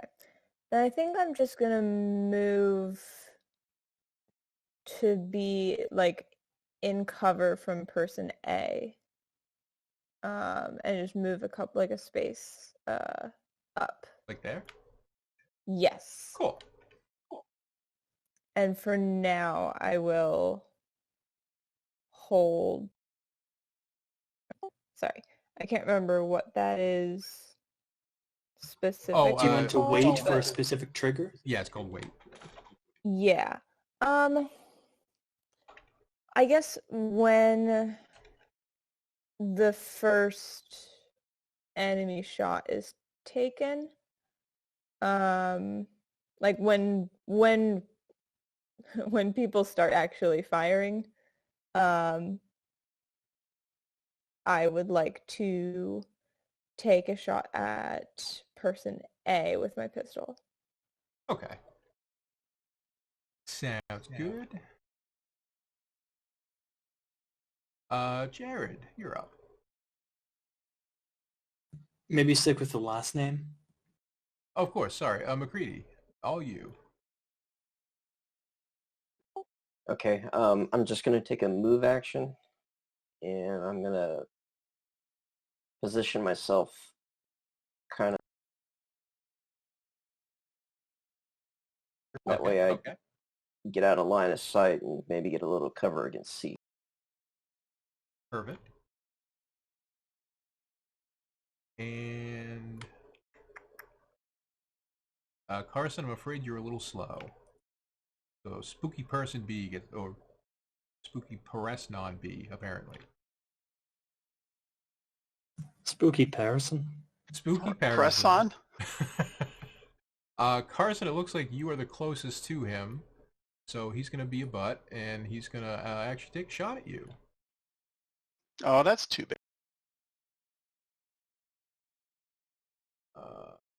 Is he becoming visible to me while doing so? Yeah, he is. All right, thanks. So I'll shoot him first, and then you can shoot him back. Aim at him. Oh, that's right. I apologize. Waiting to aim. That's right. So he rolls, he fires. Well, he's shooting a bow. So he hit Carson. So Carson, you need to make a dodge roll. That's on the combat tab of your character sheet.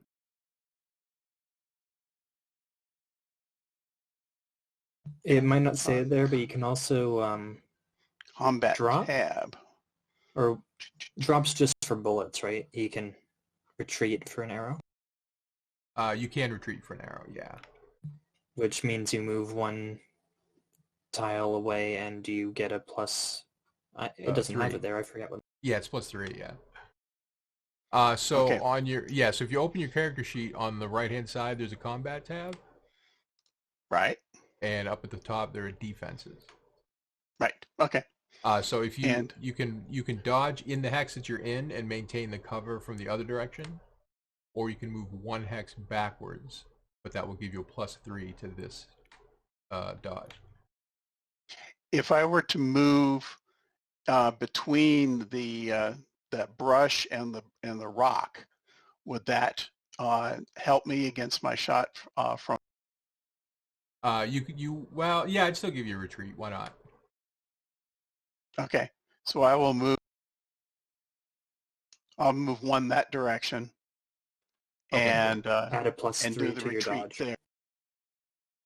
Yeah, Right. so in the modifier box, yeah, put a.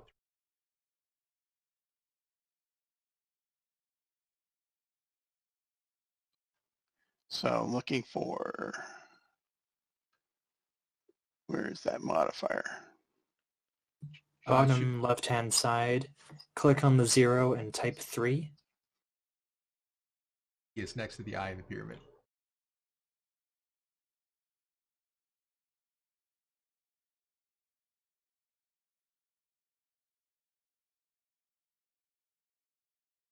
Would it be a -3?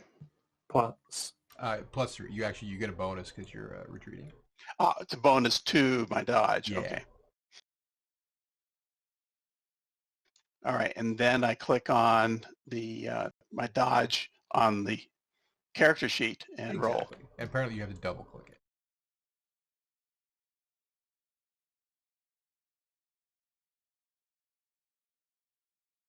Now see, that's perfect. Had you not retreated, you would not have succeeded on that dodge. Exactly. Very nice. So basically, an arrow comes flying out of the darkness over there by that rock and flies over your shoulder and off into the darkness. But you are Or untouched. ricochets off the rock behind me, whatever. Yes, that's much more dramatic. Let's go with that. So does that then mean that my held reaction to then like fire at person A with my pistol does that go off now as well? It can. I don't recall the exact condition, but I think it was something like once the firing started, and it is definitely started. Yeah. Yes. Okay. Then I would like to fire my pistol at person A. Okay, cool. So he is actually his active turn, which is now interrupted because you were waiting. So he stands up and starts running towards the campsite at full tilt. And then you are able to fire at him. He's really far away, so you're at -7. But the accuracy, were you aiming? You were not. I don't believe so. No, I was just No, you were not. No, you were not. just going for it.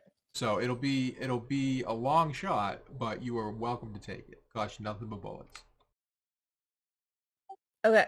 I would like to just go for it and see. Nice. Oh, so in the modifier box before you roll, put -7.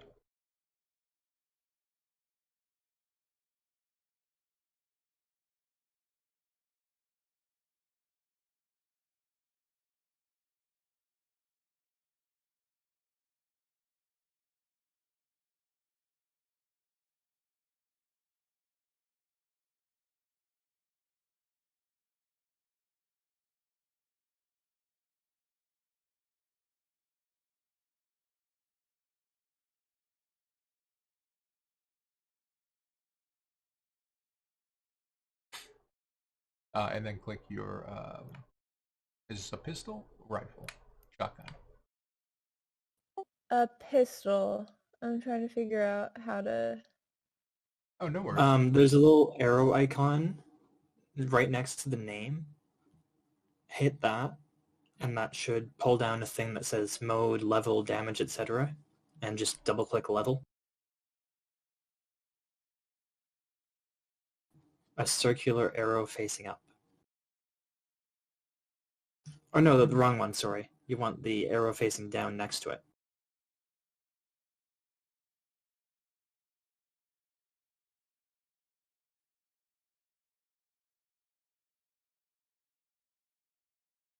Perfect. Damn, and you still hit him. Very nice. Right? So I'll give him a dodge, but it's gonna be at -4 because he was not expecting anyone to be ready to greet him. Come on, dodge, where you at? So the person who was playing my character yesterday was more persuasive than I was, apparently. He said they avoided combat. They avoided a lot of combat. This particular one, they never really came across because none of them made their perception checks to realize that they were being watched. Oh dear. Yeah. So normally he succeeded by 3, but because he was at penalty -4, he did not. So you actually hit him. So now on that same place where you just rolled the level, now you want to double click next to it where it says 3D Pi.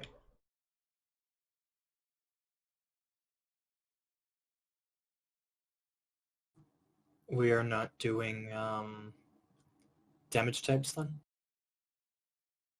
Yeah, it's 3D piercing, but there's, as far as I know, there's no mechanical way Oh in wait, Fantasy Grounds yet to do it. Yeah, plus, okay.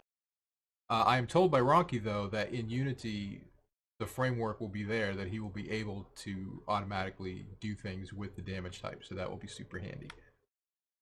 That will be very nice. So Blake, if you could give me a damage roll, please. Yeah, repeat where I find that. Next to 'cause- where you rolled for level, it says damage. XD6 plus XPI.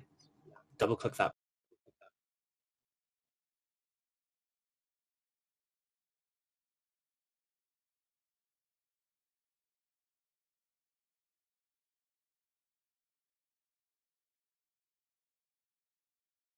I do not see that on my sheet. Where did you Okay. roll to shoot with a pistol? Yeah, so on pistol guns, Mhm. it had like a Oh, you were in the wrong spot. Oh, Okay. I see. You're on your Oh. skill the list. combat tab, and then it'll say melee, so we'll have probably brawling or a knife or something. In the second layer of tabs, you'll see ranged there. Yeah, I see that. Okay, and then you'll see pistol, whatever. You'll see 2 arrows. Click on the second arrow, and that will collapse the thing down. And then you can just double click where it says damage. Yeah, they hide all the good stuff in there. Should I do the fast trigger or the single shot? Single shot. We'll save your bullets. Nice. All right, so you did 10 points. So the nice thing about Fantasy Grounds is I Thank just you. drag that right onto this guy. And he takes a whole bunch of damage. So he is basically running through the darkness at the camp, and he takes a slug full in the chest, and he goes down with a thud. He's far away. You can't tell if he's dead or just unconscious, but he seems clearly out of this particular fight. Very nice shot. Yeah, never run through the darkness where the magic missiles are. That's true. Or run through the jungle either. Carson, so you see and hear all that happen, and now it is your turn. Chaos is erupting in the camp. Chaos reigns. Let's see. From where I am, do I have a shot at B? You do. Okay. I will.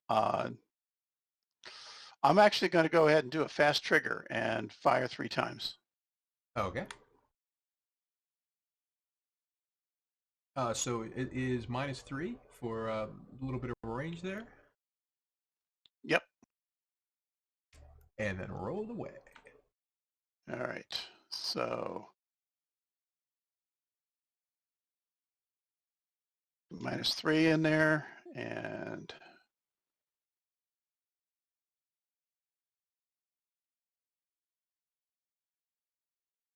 Very nice. You hit him once unless he dodges.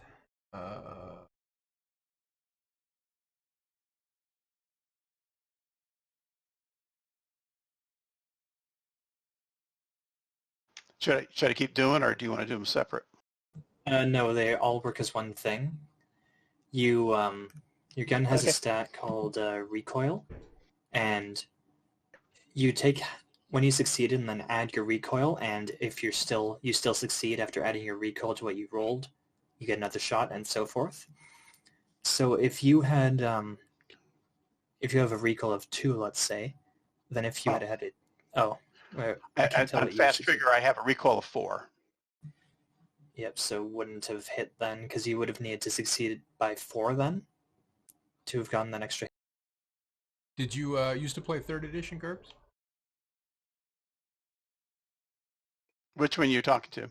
I'm sorry, I was talking to you, Grim.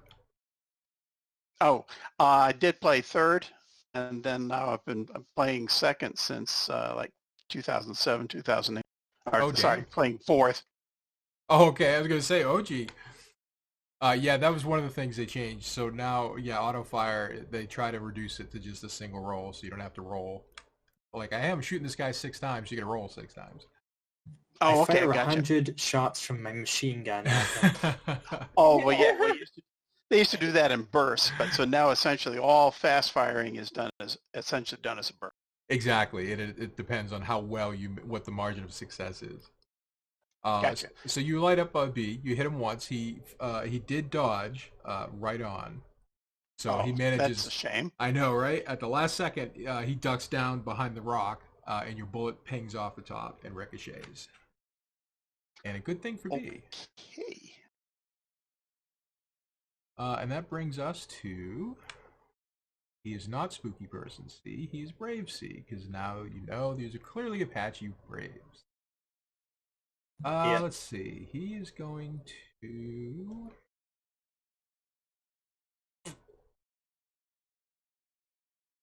He's going to creep over here and try to shoot McCready. McCready has cover, clearly.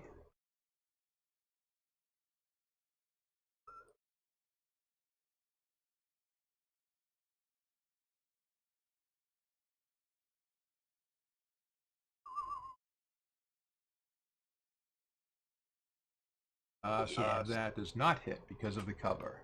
So yes, an arrow shatters off the front of the rock, but McCready, you were not injured whatsoever. And then we are back to the top of the order with Hidalgo.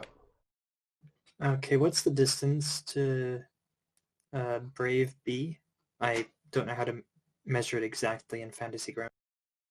No problem. So on the combat tracker, next to your name over on the right, there's a crosshairs. If you click on that, it opens a small box. And then you can drag the crosshair onto any target on the map. And once in the combat tracker? Yes. I do not see crosshairs. I see a little triangle. Oh, maybe that's a GM thing. Yeah, because I don't see crosshairs on mine either. Okay. My bad.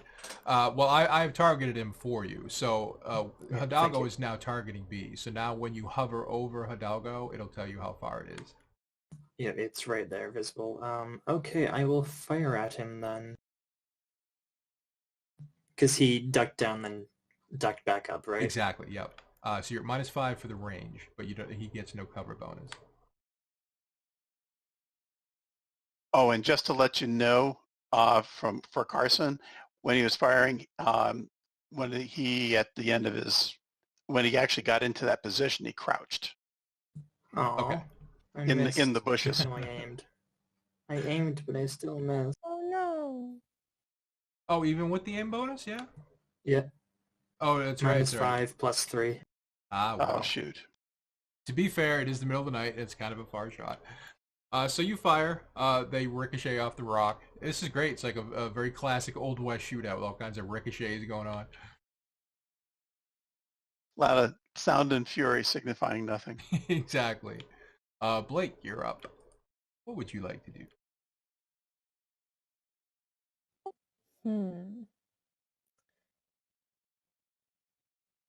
Do I have movement and like the ability to shoot in the same turn? You can move a total of 6 hexes and do nothing else, or you can move 3 hexes and still attack, but add a hefty penalty.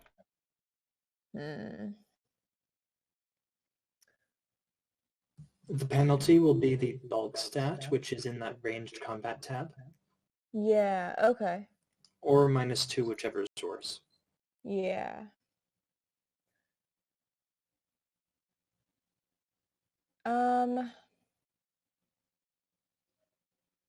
I think I'm just going to move for this round Okay. and move over to where the, like, campfire is so that I have, yeah. Is that So bothering you that I keep moving your token on your map? no, that totally works. Okay, cool. So you rush across. There are bullets flying. There are arrows in the air, and you run over to the rock and you crouch down. What's your intent for next turn? What are you going to be trying to do? Or are you just trying to get out of the firefight?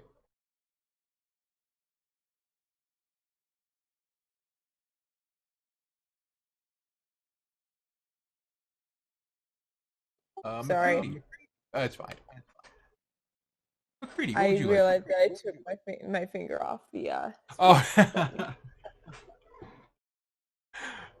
that's okay. Next turn will come around.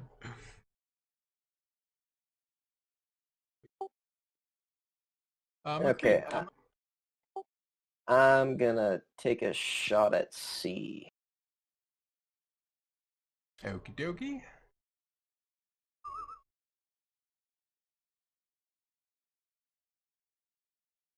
So looks like you're at -4, and he does have cover, so another -2, so -6 altogether. Okay, so do I need to put the -2 in the modifier box? Yeah, put the whole -6 in there.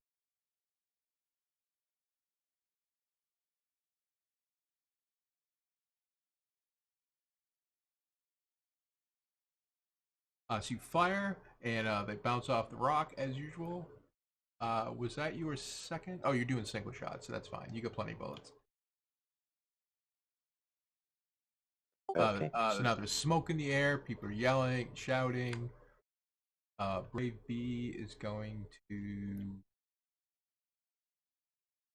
run south to this bush.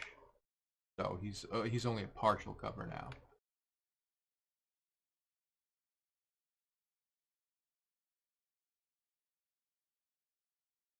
And who is that?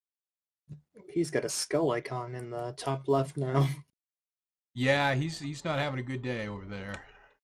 Not so much. Whoops. C here is going to take another shot at McCready, I think. I think it's on A. Oh, I got. Yeah, you have the thing on Oh, I do A, have and A, he's yeah. dead. So.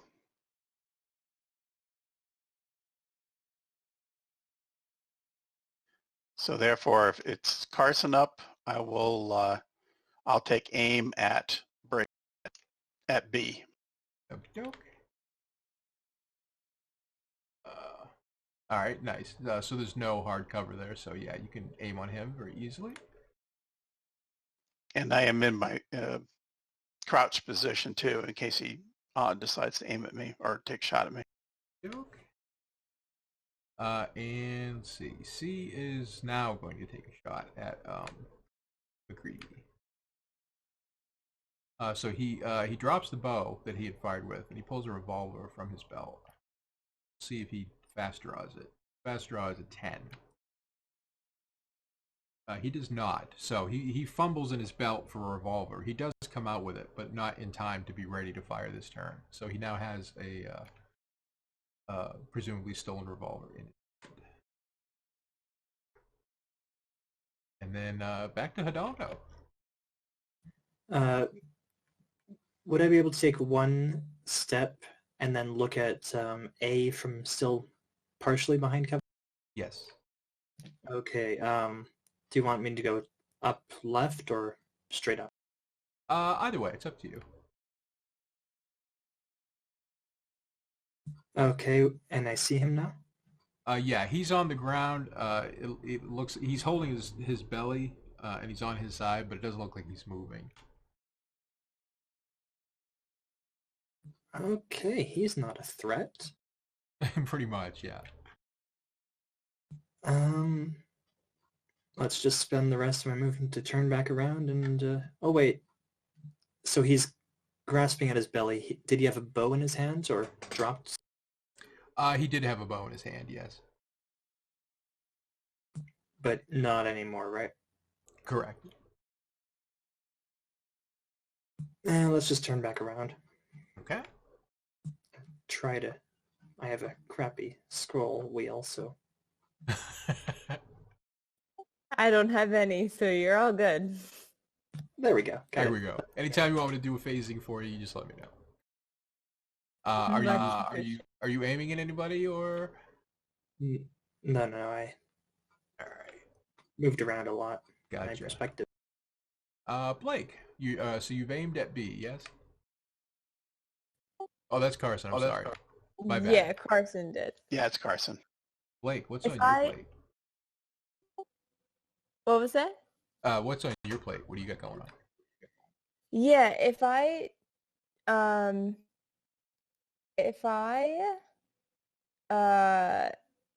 take a shot with my pistol at B without aiming,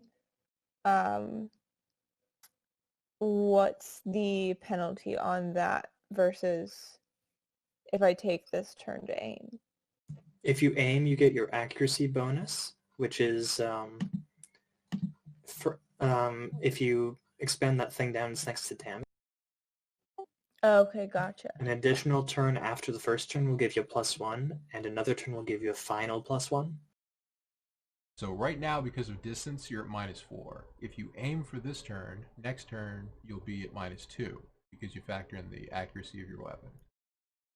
And then it just keeps getting better from there the longer you hold it. But of course, he's going to be moving and doing stuff. You're right, up to 2. It'd be a -4 Mm-hmm. right now. I think I'll take that chance. Yeah, why not? Okay. So the difference between single shot and fast trigger, the damage is the same, the skill is the same, all that stuff. The only difference is how many times you might potentially hit and how many bullets you end up using.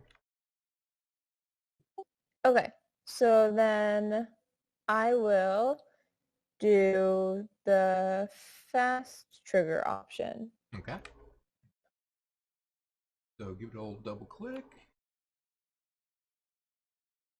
Nice. Okay, so because you made it by 5, it says maximum of 2 hits. So he has to dodge better than he normally would for just 1 hit. Why do I keep losing the dodge? There it is. So of course he succeeds by 5. Well, he did roll a 5. That's really good. Yes, unfortunately. Unfortunately.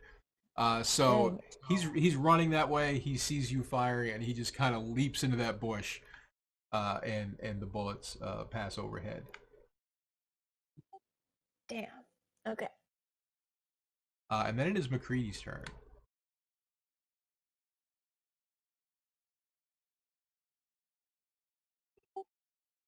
Okay, I'm gonna go ahead and crouch behind this rock, and then I'm gonna take aim against.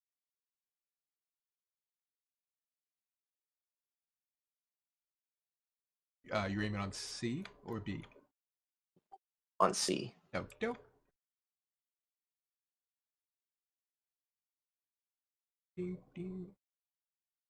So B has just sort of jumped into this bush, and he is going to continue. He doesn't quite make it to cover, but he's basically trying to hook up with C down here. So he runs across the battlefield at full tilt. A continues bleeding, and that brings us to Carson. Okay, what kind of minus do I have for range to be?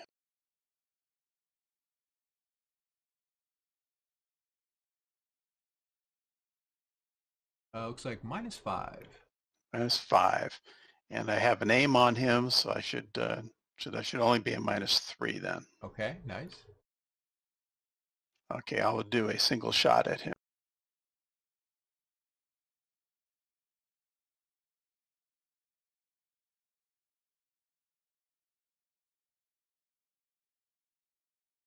Oh, there you go. Very nice. Nice. So because it's a critical, he doesn't even get a dodge. There's no possible way of dodging that.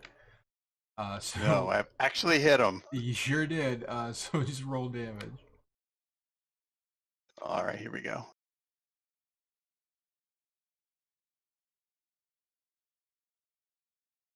Nine points. Or hold on. No, damage is just to the right of that. It looks like you rolled a hit again.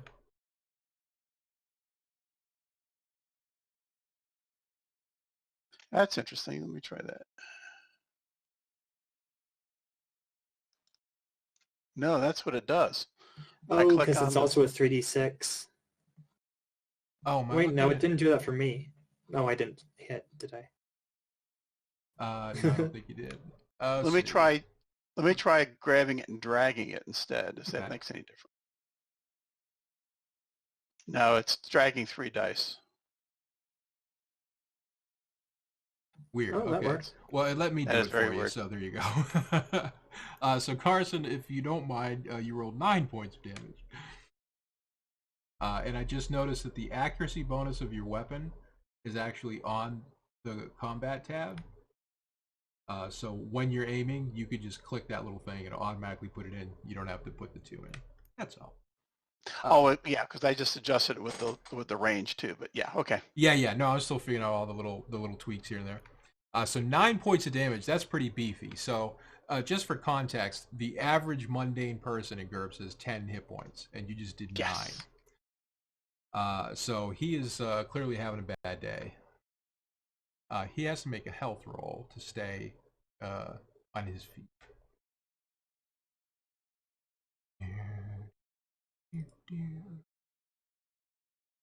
Okay, so somehow, through sheer force of will, he is still able to function, return fire, run away, whatever he wants to do. But he is still at 1 hit point, so he is in very bad shape. Wow, these brays are tough. He's pretty tough.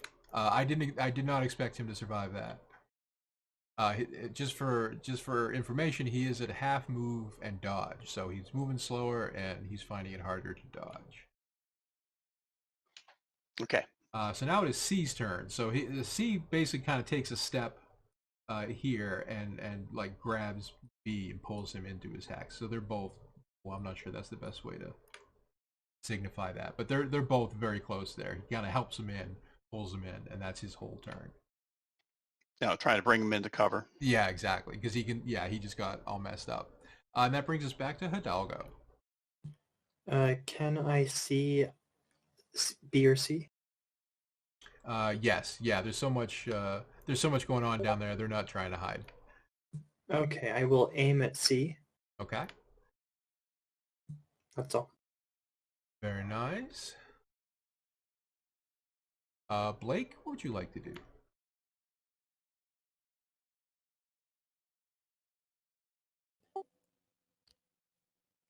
Can I take a shot at B and C are like right up They're against each other? very close together, but they do not have cover advantage on you. Okay. And B is currently with half dodge? Correct. Yeah. Okay. So can I do another shot at B? You sure can. Okay. I would like to do that. And I will do fast trigger again. Okay. So he's at -4. So this will be your last 3 shots in this pistol. You'll have to take a turn after this to reload. Okie dokie. Roll away.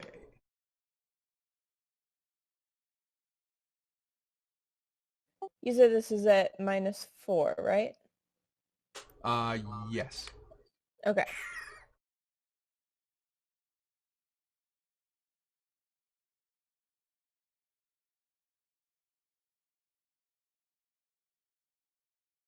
Very nice. So you hit him. He's going to try to dodge, but I would not expect much from that. Yep. Failure by 4. So you hit him. Roll damage, please.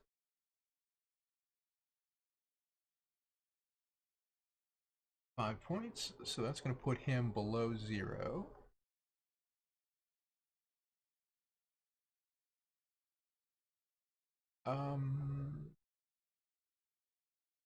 Oh, I think I did the wrong guy. Did you do B or C? Yeah, I think. Well, actually, I did A, which is weird because he's already dead. No. He has.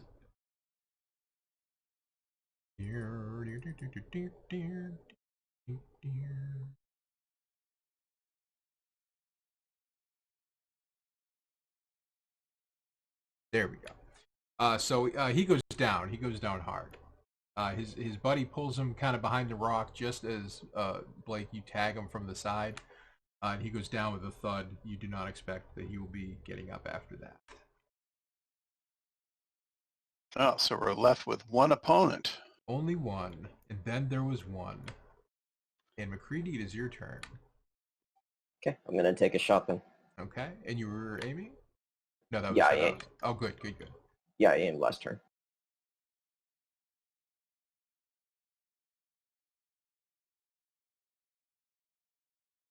So it's at -2 total, right?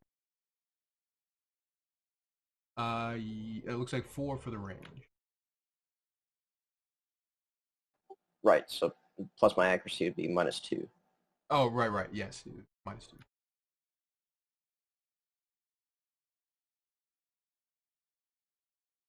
Very nice. Give him a dodge.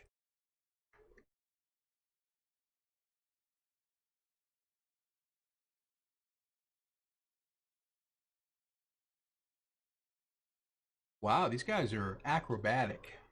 Holy crap. That's a hard roll too. So he ducks down because he's helping his buddy, and as fortune would have it for him, the bullets ricochet off of the rock, and he is not hit. We're trying to shoot the Cirque du Soleil here. B is out of it. Looks like Carson, it is your turn. I think what I'm going to do is, instead of shooting, I will go run to the rock where Blake is and take cover there. Okay. How's that?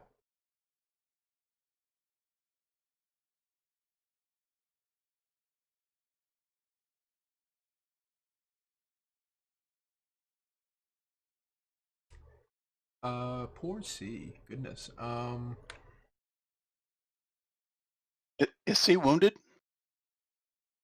He's not been wounded yet, no. However, he did just fail a will check.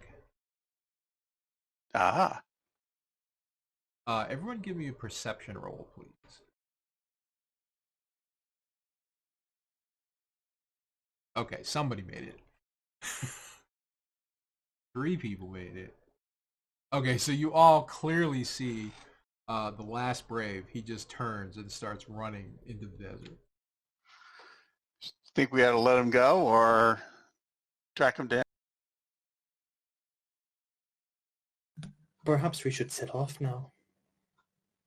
There is that. He may come back with reinforcements. There is that. We could break camp and go on our way. I think that would be a prudent choice. Juan will go to A and see what's on him. Okay. And Carson will run to B. Gotcha. So if you, in terms of monetary value, if that's what you're after, they both got maybe $8 or $10 worth of gear on them. Specifically like bows, knives, revolvers, but they're old. They don't have a lot of ammo. If the ammo will work in any of our guns, we'll take that. But other than that, we probably don't need anything. It'll just be weight. Okay. I will put out the campfire, and then yeah, if there's any sort of like, if the revolver ammo will work in a pistol, I'll take that. But other than that, just put out the campfire and get the horses ready to head out. Okay, cool. So the camp gets calm for a moment. It's quiet. If you watch Brave C for a while, he doesn't look like he's doubling back. He is just hightailing it out of there. Yeah, definitely. While I was over at B, I'm looking after C and making sure he continues off. Sure. Yeah, so you get the horses ready. You gather up what you can from the body. Are you doing anything specific with the bodies? Just leaving them where they lay? I was just going to leave him, but anybody else have a particular preference?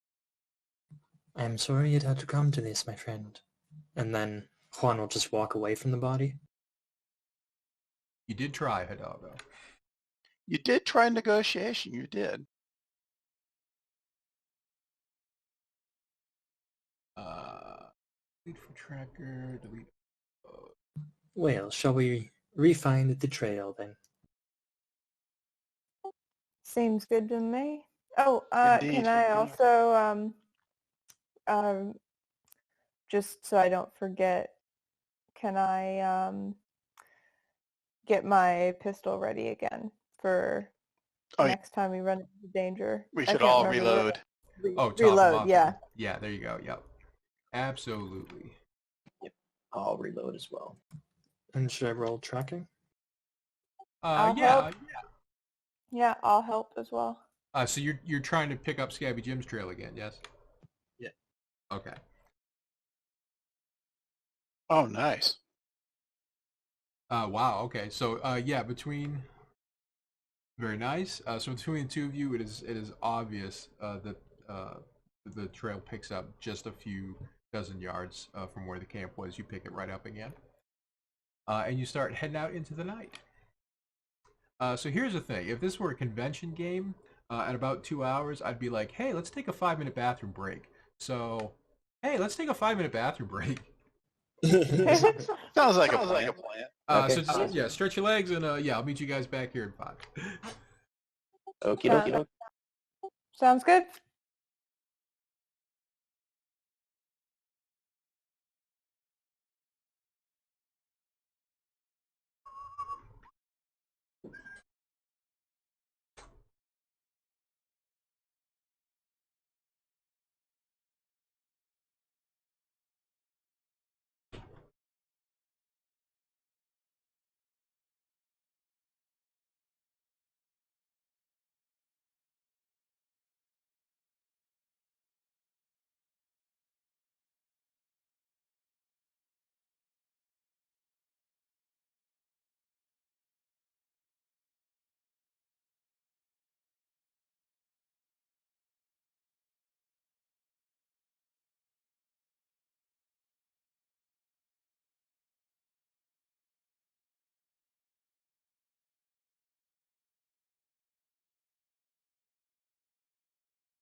How's it going out there?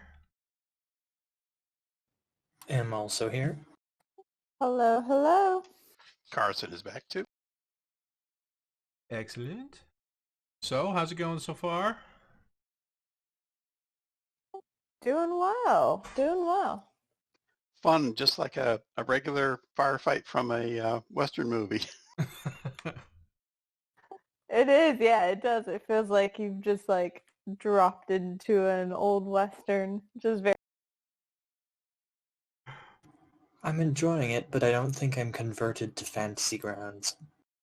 Yeah, I'm not. I'm honestly not doing a great job of evangelizing it. I think if maybe Ronki ran a game, it would go much smoother. But regardless, it has a lot of overhead, whether you know what you're doing or not. So it's not really great for all games. I'm back. And we're all here. Welcome back. yay.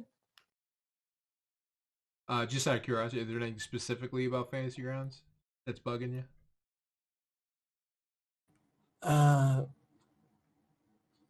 It has the sort of late 90s, early 2000s Windows vibe to it. Fair enough. Windows everywhere, clutter.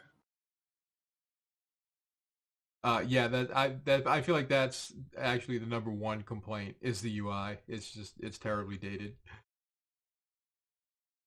But so much of the company is predicated on their hardcore user base, all of whom are already used to the interface, so they don't want it to change. So things get prickly. So I've set your horses back up. You guys can stick yourselves on there wherever you like.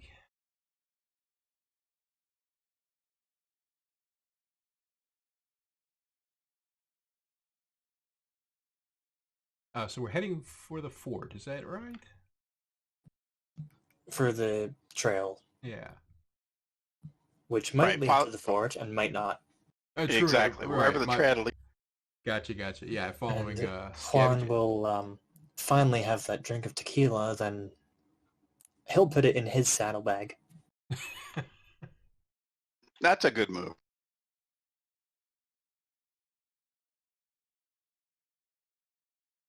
So And we should have one more animal on here. We have the pack horse from Scabby as well. oh, that's true. Can't forget Scabby's mule.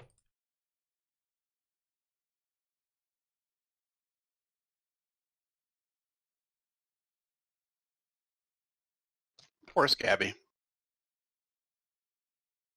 Rest in peace, Scabby.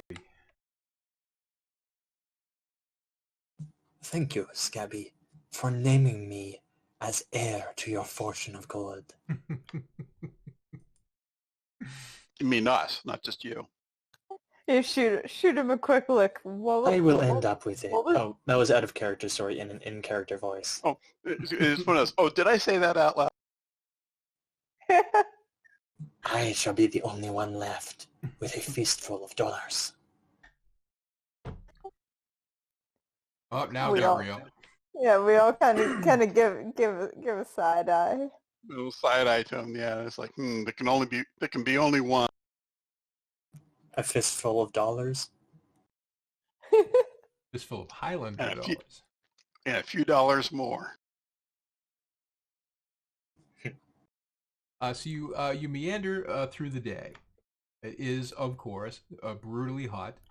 However, you don't come across anyone else. There's I mean, a few farmers here and there, but on their way to and from the various points. But I mean, nobody of interest to you. The trail, now that you know exactly what you're looking for, is very easy to follow, particularly since there are two trackers helping. It does seem like it continues right up until you can see the fort on the horizon. So you traveled for much of the day. In fact, it's actually been dark for about an hour, but you knew that you were close to the fort, so I assume you would continue. We stopped following blood a while ago, right? Now we're just following tracks? Correct, yes. There is blood still on the trail, but it is not there's not puddles of it. It's very infrequent. It's like it's sort of bleeding very slowly as he gets further and further away from wherever it started. I mean, as we get closer to where it started. Yes, as he got further and further away, yeah, it seemed like it was slowing. Wait, so there's more blood here now? It seems more frequent as you're getting closer north. Okay, Yes. yeah, okay. So it seemed like it was slowing down, either because it was slowly clotting or he was just running out of blood. You're not entirely sure. Or a little of both, yeah. Or a little of both. It appears that he was shot very close to the fortress. This could be a little dicey there at the fort. Then we have to be very careful how we approach this. So you're about 40 minutes or so from the fort. So do you want to camp here and hit them up in the morning, or do you want to continue on and get there at night? I don't know. After our bout with the Apaches last night, I think we should get to the fort. Yeah, I think we should be getting closer to the fort. Maybe get close to the fort and then stop and wait for for sunrise and then see what happens as the sunrise. You mean to take shelter with the advantage of the fort being nearby? Hope that no one will approach. Exactly. But also we want to keep an eye on the fort and see what happens as the sun comes up. I am a fan of that idea. Yeah, I concur. I don't see anything wrong with taking our time and not rushing into things, especially since we don't know if Scabby Jim was shot by the fort or by the fort people or just nearby.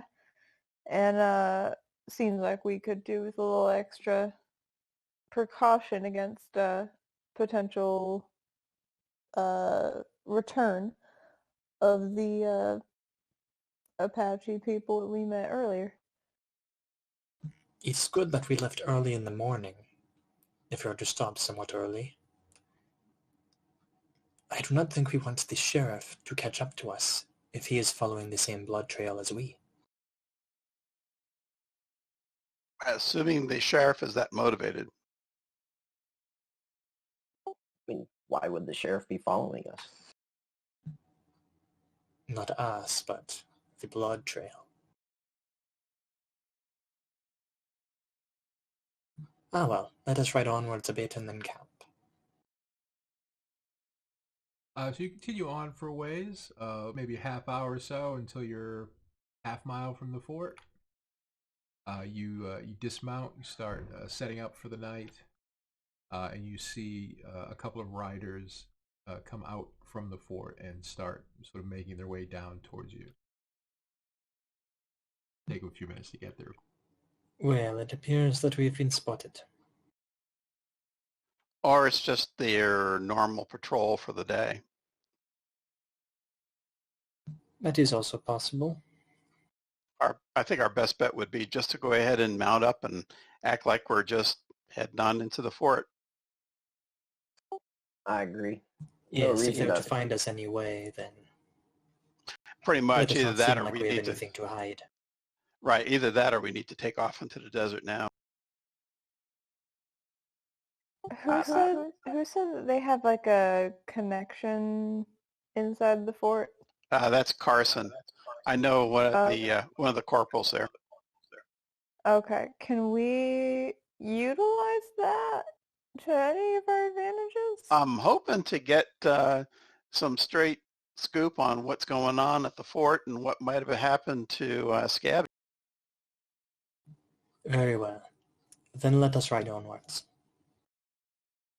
Perhaps it would be best to ask in the morning, so that if we need to flee, we can do so.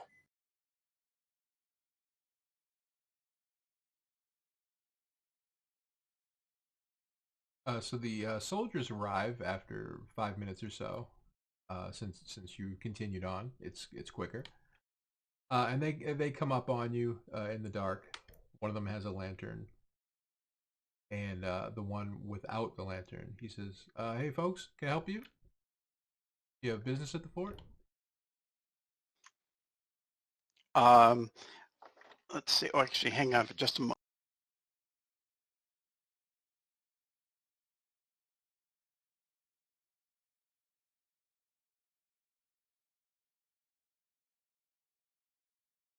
You're gonna murder them, aren't you?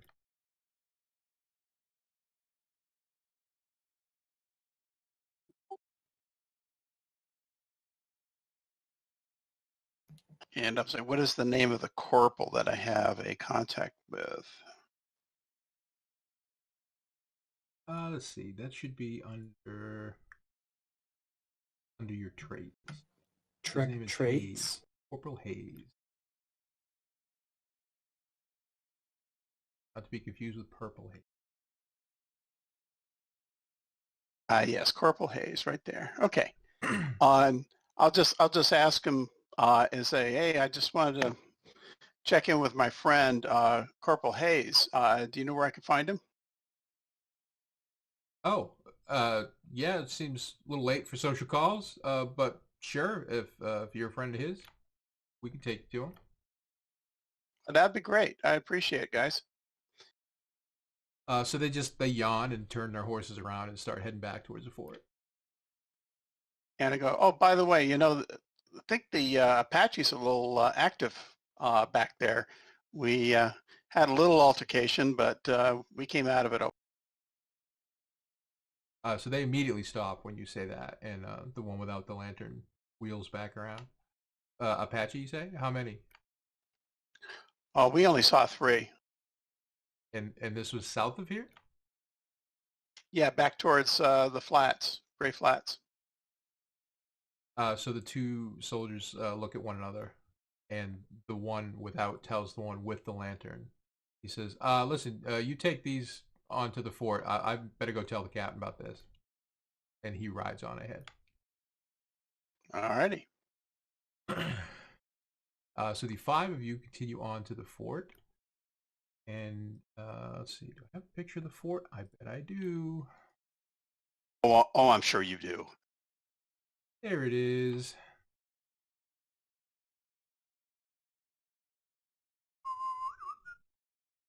I assume it has an American flag. Yes, it does. Thank you. My photoshopping. Thinking about that. My photoshopping was not up to the task. Oh, okay. Or it was the unit flag, but it should also have the American flag. Oh yes, their unit flag is Mexico. That could cause some problems. Yes. I take Mexico. They just put "new" across it. So they bring you in through the side gate here on the west, and there's not a lot of activity there. Each of the walkways up above has maybe 2 or 3 personnel patrolling, but it's late. They're lazy. They're just sort of meandering. There's not any real urgency. And the private with the lantern, he leads you over to a small building over here, which actually isn't on the map, but it's next to these stables. There's a row of buildings, and one of them, he knocks on the door.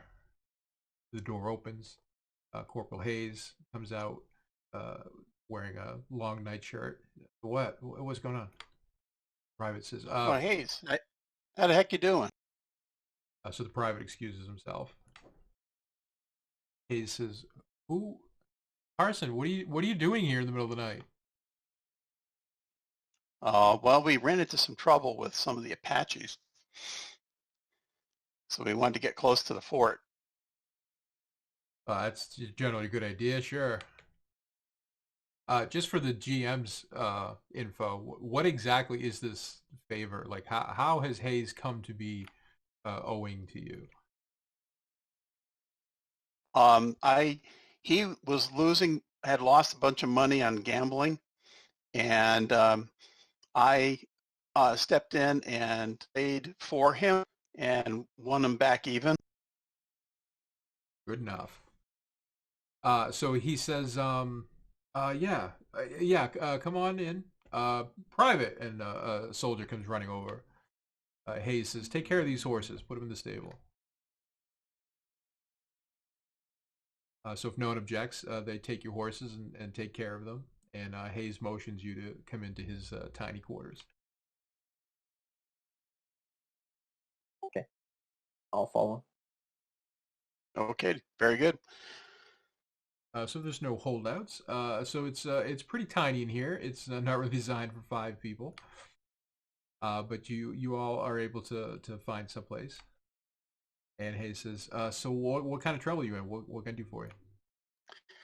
Well, I don't want to get this around much, but looks like Scabby got himself backshot. Scabby Jim? He was just here. Yeah, and that's where we're kind of wondering what happened. I mean, he showed up down at the flats, and he had been traveling for quite a while with a bullet. Oh no. Oh, yeah, he came by just last night, almost the same as all of you. It was late, and he was out in front of the double gates, saying, just speaking gibberish. Really, we figured he was drunk. Captain Oh, I Holtz. think. Captain Holtz doesn't really take kindly to him, so he told us not to open the gate, and eventually Scabby Jim just kind of wandered off. Did he look hurt at all? Well, I mean, he was stumbling pretty good, but it seemed like he had a pretty good tie on. Yeah, I don't think last good time. night. Say what? You say this was last night. Let the GM just make sure he got that right. Oh, no, you didn't if it wasn't intentional. It was 2 nights ago because last night we camped. Oh, that's out. right. Yes, thank you. Yeah, no, he actually said it was two nights ago. Okay. It's like, yeah, I don't think he was having a time that night. That would be weird. That's a whole different game. No, 2 nights ago, yeah. What kind of gibberish was he talking, if you don't mind me asking? Something about the Germans, something about Indians trying to kill him. I mean, we were looking through our eye scopes. We didn't. There were no Indians after him. There's certainly no Germans. Well, except for that farmer a couple of towns over, but I don't see why he would be giving Scabby Jim a hard time. Oh, what's the name of this farmer? Christoph, Klostov, something like that.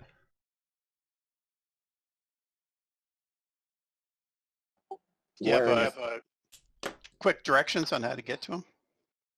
Oh, he's over in Silverwater, and you know where that is. It's about 4 days ride.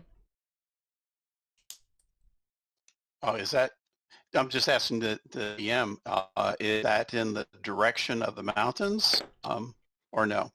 Oh, I see. No, it's actually almost due east of where you are right now. It's 3 days past the mission. Okay.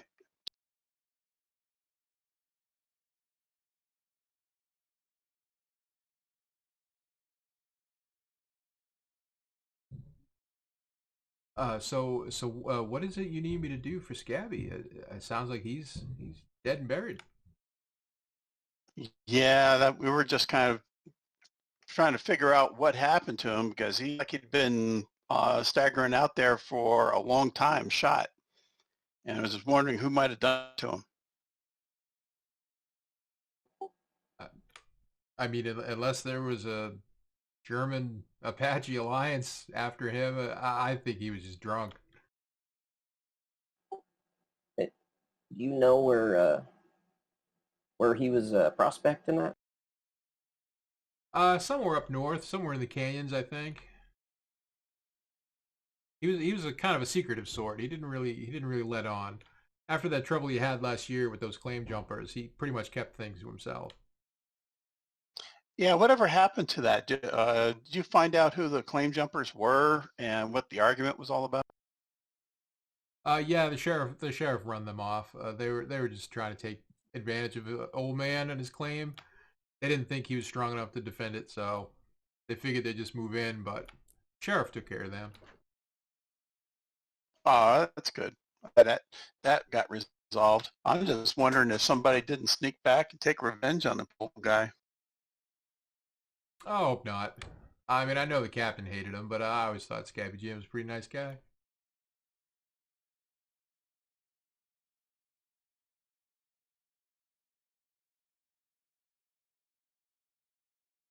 So can we set you up with some beds, or? Yeah, how late are we at in the night? It's almost 1 a.m. It's pretty. I said, yeah, if you got some cot somewhere, and get us to morning, that'd be great. Yeah, sure. Just give me a minute. So he steps out of his quarters for a moment and tries to round up some folk. Okay, while he's gone, we should talk among ourselves. Well, so as I see it, we either need to go to the mission or maybe seek out this German. Yeah, and he's out the mission by a few days, so yeah, we'll probably want to stop at the mission at least on our way. That does seem prudent. Perhaps we should see if we can find further tracks tomorrow morning. If not, we head to the mission. Seems like a I good like that. idea. Sounds good to me. So he comes back in a few moments. He says that he's had a tent set up with some cots in it for everybody. And I thank him. I thank him profusely, and I say you're a good bud. so he kind of claps you on the shoulder. Oh yeah, my pleasure. But we're even now. Sounds good. Night, y'all. Night. Good Good night. night. Good night. So assuming no shenanigans from the PC side, you are in the center of a secured fort, so presumably there will be no issues. Presumably, unless there's a murder running loose in the... You never know. You never know.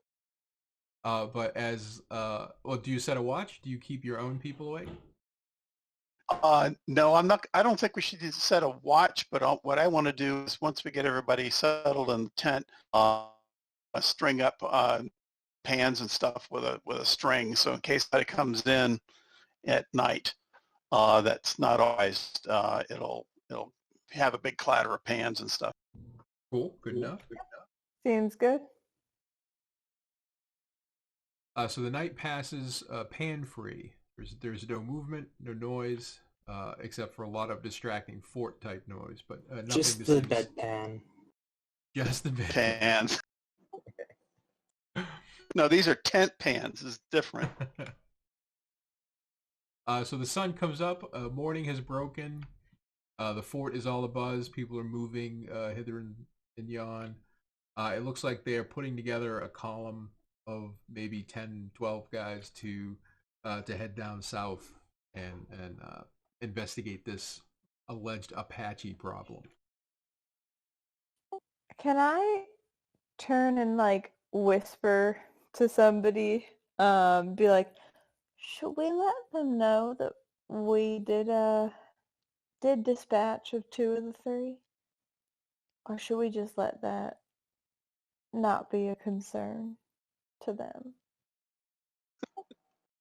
I'm kind of thinking that based on the way the captain feels about Apaches, that me saying that to the other guy on the patrol that, well, we took care, we had an altercation, but we got out of it okay, that the captain wouldn't care about some dead Apaches. Seems alright to me. So sure enough, as you are just heading out of the fort, they are heading down south. Captain Stoltz? Yes, thank you, Stultz. is sort of watching from up above on one of the walkways. Very rigid, very militaristic. It doesn't pay you any mind whatsoever. I'm hoping to stay completely beneath his notice. So it's on to the mission is the plan, yes? Yeah, We're well, gonna look for actually tracks first. look for tracks outside, and if they take us in the direction of mission, definitely go that way. Gotcha, okay. Tracks, then mission, then German. Okay, cool. German farmer, yeah. So you guys want to roll your tracking, please?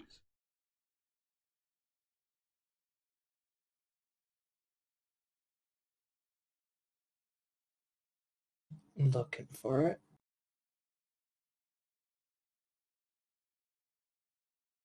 Oh, damn. Very nice. Whoa. Well, I was gonna use my luck if it didn't work out, but it worked out. There's that. The if there are any tracks to see, I think they're seen. with authority. So you do, in fact, pick up Scabby Jim's trail just beyond the fort, and it seems to match up with what Corporal Hayes was saying. The tracks came from kind of the northeast, more towards the Needle and the canyons. But when they came upon the fort, it was from directly from the. So, we know he was coming from that direction. Shall we continue following him? I'm thinking we should follow the tracks no matter what, and then if once that turns out to be we lose that or no information, then we go to the mission. Very well. Is there still blood in the tracks? It's an excellent question. So about, assuming you do continue for a little ways, about a half mile from the fort, there is a large pool of blood, and then beyond that, there is no blood. It appears that he was shot here. And yet he Indeed. managed to escape. I'd like to search the area around this in general and see if there are any other blood spots, like there was a exchange of guns. We should all split up, cover the area. Just sort of spiral outwards from here. Gotcha. So the four of you kind of cover as much ground as you can. You're looking for scuff marks and bullet casings, whatever. Yep. Any blood spots, other hoof prints, things of that sort. Gotcha. So I won't bother making you roll.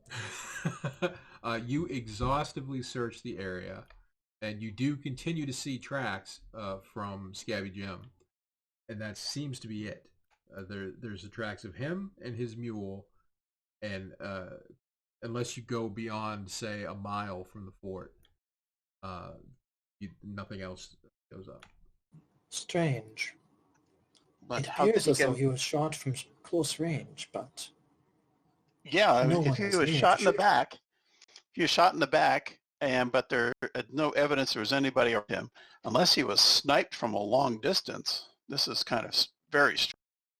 If he was shot in the back, then perhaps from a long distance, we need only follow his tracks further. Indeed. But we have to be very careful because we may be running into some similar trap. Indeed, perhaps. Keep your eyes peeled, and be prepared to jump off your horse behind a rock at a moment's notice. Indeed. I agree. So you sort of come back together and continue northeast. You just a short ways beyond where you had all split up. The trackers amongst you. You notice a small set of tracks. Sorry, I keep cutting out. I'm coughing. You notice a small set of tracks. Hoof tracks, not people tracks. That also came from the northeast and sort of are alongside of Scabby Jim's. but this is as far as they go. They don't go further than that. And then it looks like they turn around and backtrack back north. And we have found it. His killer left. Well, how do And we then- know that somebody wasn't just riding with him? Can we tell what kind of animal it is?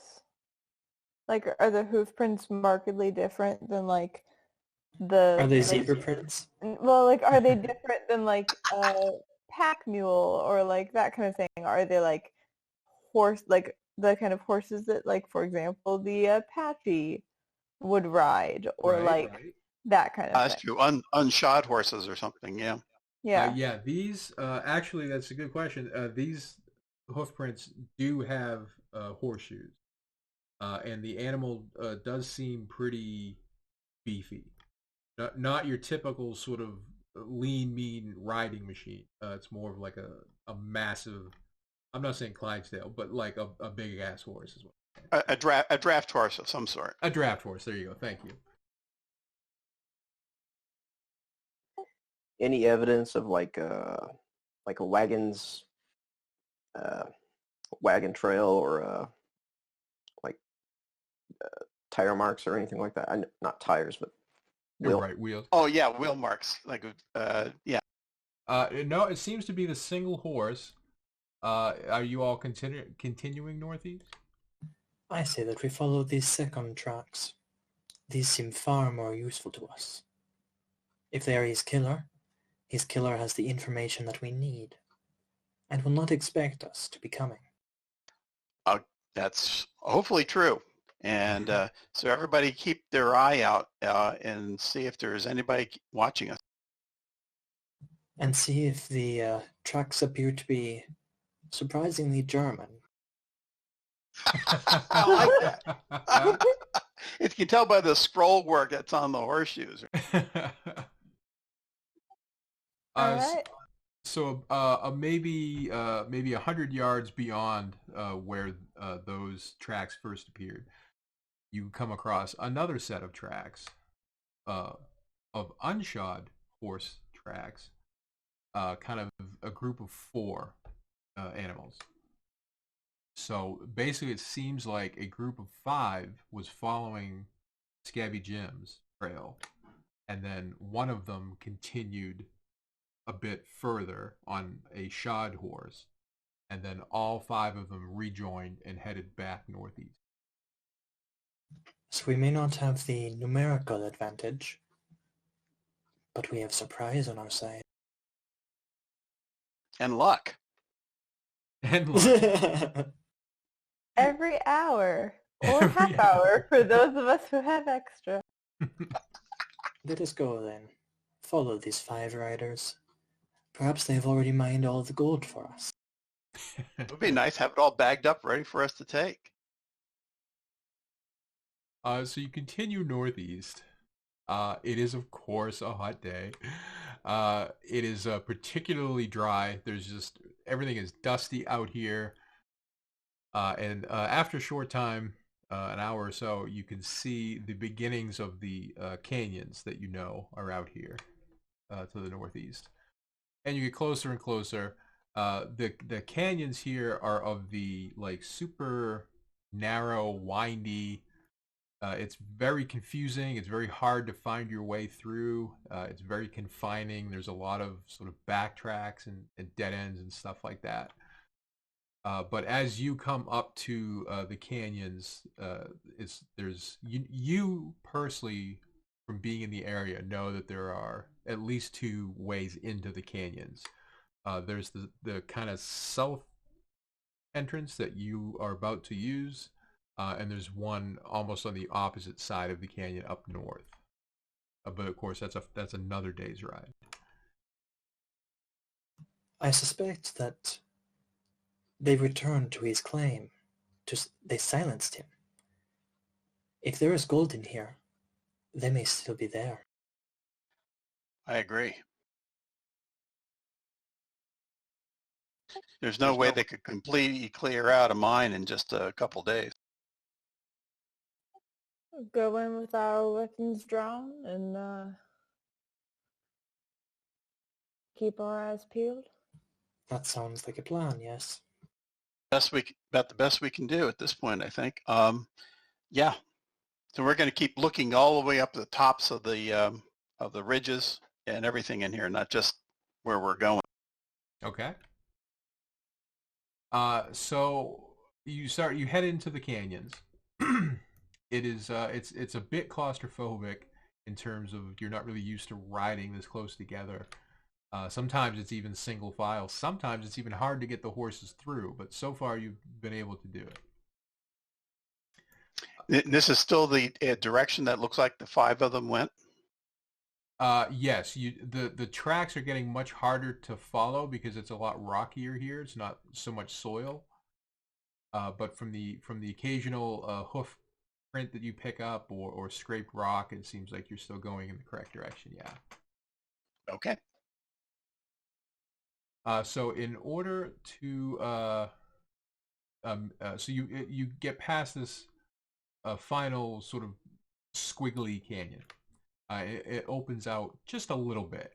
Not like a huge expanse, but it widens just enough that if you wanted to, the 4 of you could ride abreast. That's how wide it is. And completely relevant to nothing, just for no reason, just my own amusement. Everyone, please make a perception roll. Oh, okay.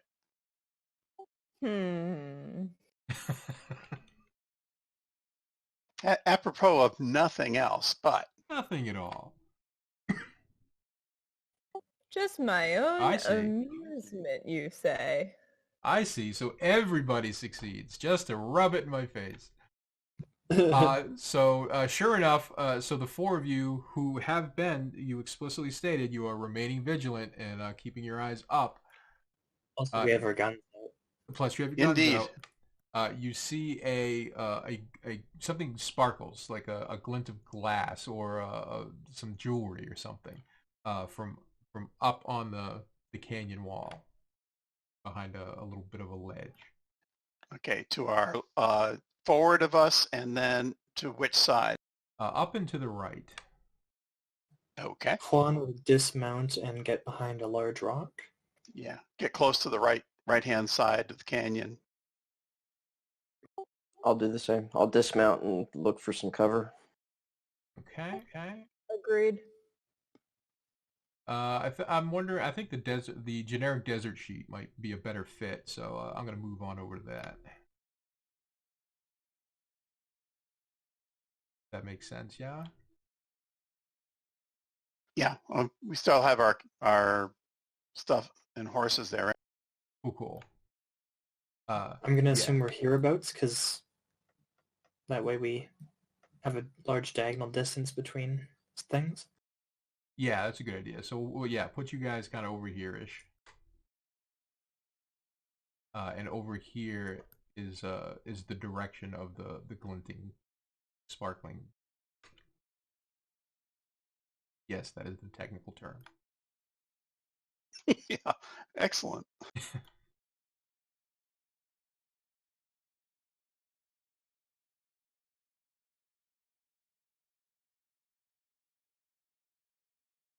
The sparkly glinty thing is off to our upper right. Well, the way I was envisioning the narrative was yes, but on the map it's actually kind of over here to the upper left. Oh, I see. I found the target mode. It's not in the turn order. It's on the map itself.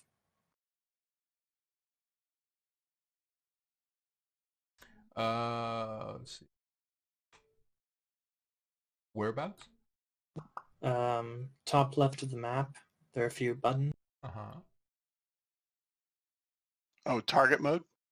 Oh, there we go. Clear targets in target mode. Excellent. So beyond this blue line over here it starts rising sharply. And maybe 10, 15 yards above the canyon floor that you are on is where you see this glint of glass. And because you saw it, I will just go straight into combat time, and we can follow that order.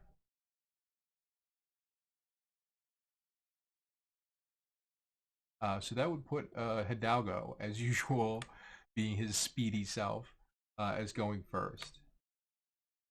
So what is your reaction to seeing this, if any? So we are down already from the horses? No, I think you're still on horseback. Like, if I'm Okay. picturing correctly, you sort of came around the corner of this canyon, saw a glint of glass, and the question is, what do you do about it? Okay, in that case, I will just get off my horse. Maybe go for a different rock this time, and that's my turn. Okay, cool.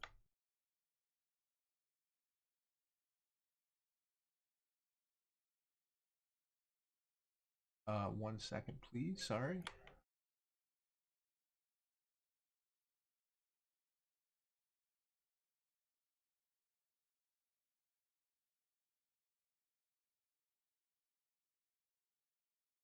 There we go. I find the incessant right-clicking a bit tedious in Fantasy Grounds. So everything's good. So unfortunately for you, Blake, there is someone on the opposing side who is just as speedy as Hidalgo is. Oh no! But That's not Hidalgo fair. won that race against the Arabian horses. That's a different movie. Some unknown sniper is going to take a shot at, looks like Blake, actually. Oh no! Yup, could be bad. Get that luck ready.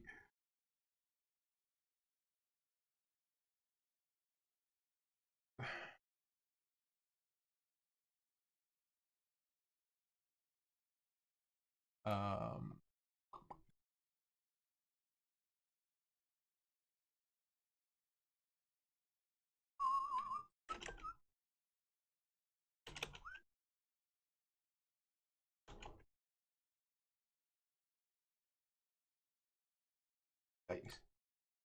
There's got to be a better way than typing in the modifiers manually. I will work on that. So even with his rather beefy penalty, Sniper has managed to hit you. So that means you need to dodge. Now, I didn't say you need to try to dodge. I said you really need to dodge. You could also use your luck to make the sniper roll 2 additional times. Indeed. And if you mess up your dodge, you can re-roll your dodge as well. I think I'm gonna use my luck to make him re-roll Okay. his, because he has a pretty big penalty, you said? He Yeah. is at -5. -5, yeah, And on a 17. You're going to want to type dot timer and then however long your luck takes in Dutchman players. Dot timer? Okay. Yeah, like I did above. Mm-hmm.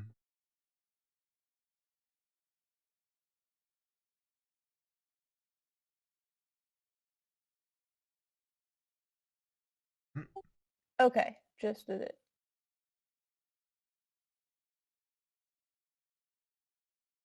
Oop, well, that didn't help.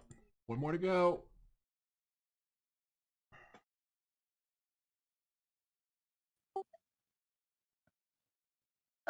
Oh, he squeaked him in. Oh, he rolled well. He did roll well. He rolled better on the rerolls.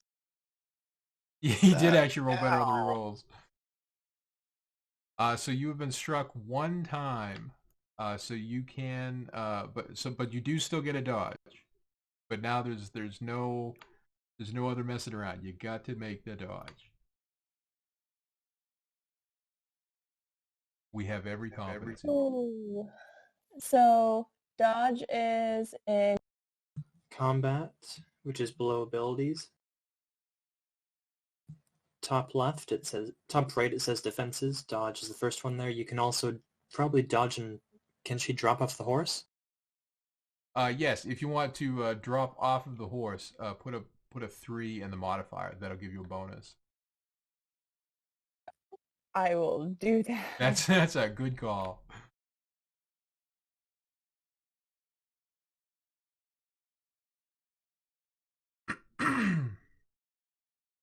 Oh, by one. Yeah. I'll have to share the gold with one more person. Going darn. So basically, this is what happens. The four of you come around the bend of this squirrely canyon. You all see this glint of glass because you're all being very vigilant.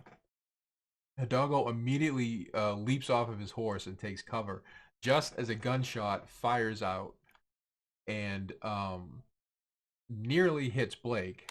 However, Blake leaps from their horse and is not struck. We trying to get to the side or behind? I'll let you place a token. You can go wherever you like. Under the horse, even better. Protect me, horse. Perfect. Can I get like in between those? Actually, you can only move the one hex. A retreat only lets you move one hex from the horse. Perfect. Just going to mention it because it's a bit funny. Since you're using push to talk, you're letting go sometimes a split second too early. There, we didn't catch the last syllable of horse. Are you talking to me? Yeah, Moog. Yes, thank you. Yeah, Ronki mentioned the same thing last night. I tried to increase the latency on the end, but apparently I didn't increase it enough. I will work on that. Thank you.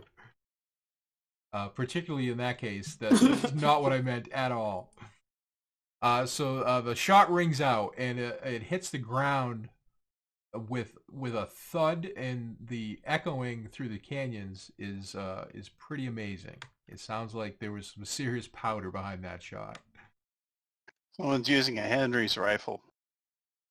Entirely possible. And now it is Blake's turn. Now it is your actual turn.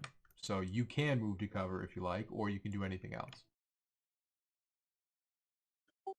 Okay. Can I move and aim on the same turn? You can move up to 3, so you could move over here into this cover. Yes. Okay. And my map, for some reason, is not letting me move the the map's vision basically up all the way. There's a little button in the bottom right. Yeah. It's a little thing. You click on it and then you treat it like a trackpad. Yep. Hold down while clicking on it. Yeah, it won't do it. It'll let me go down and it'll let me go to the right, but it will not let me go all the way up. Unless I am going all the way up and I just... Yeah, there isn't much up beyond. You're the 5th tile down from the top. Yeah, it's kind of a truncated map. Okay. Then maybe I am, and I'm just not able to... I'm not reading the, where the glint is correctly. See that blue line? Yeah. It's somewhere up there. That blue line is a cliff. Gotcha. Yeah, he's up there somewhere. Okay. So speaking of, if you make a perception roll, then you can aim against the firer. Otherwise, you won't be able to see him. I would love to do that. Excellent.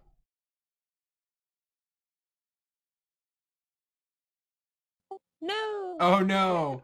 So you are safely undercover, and you aim your weapon up to aim, but you can no longer see the sniper. They've become lost amongst the canyon walls.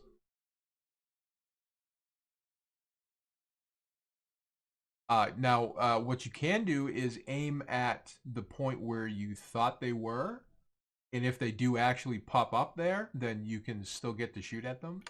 But if they have moved somewhere or you were incorrect in the first place, then obviously they'll never pop up there. I will do that just because the penalty for trying to shoot without aiming at a sniper, I am assuming, would be rather hefty. It is indeed pretty hefty. So yeah, I will try and aim for where I thought I saw them. Okay, perfect. And that brings us to, let's see, McCready, it's your turn. Okay, so is it does it take additional movement to dismount? It probably, but I no, it does not. Okay. You're just doing a cowboy leap off the horse. It's all good. Okay, so I'm gonna jump off my horse. I'm gonna move, not the horse. I'm gonna move to here, and then I'm gonna scream out, "Can we talk?"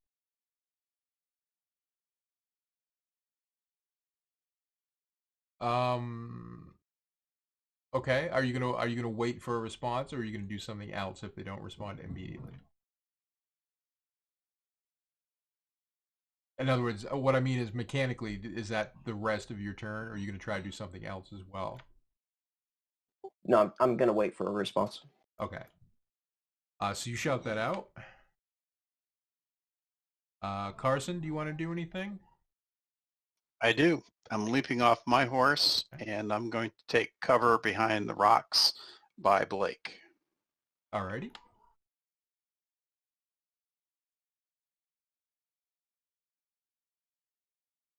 Sort of like that.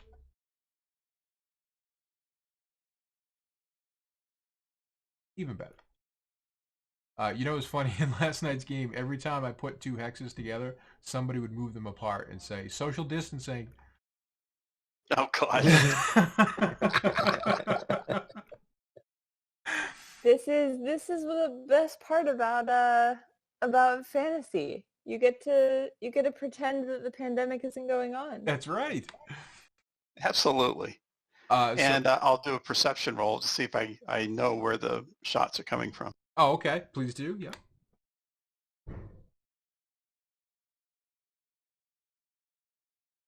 Wow. No, Oh, absolutely critical not. No! So No! you are now blind, Carson.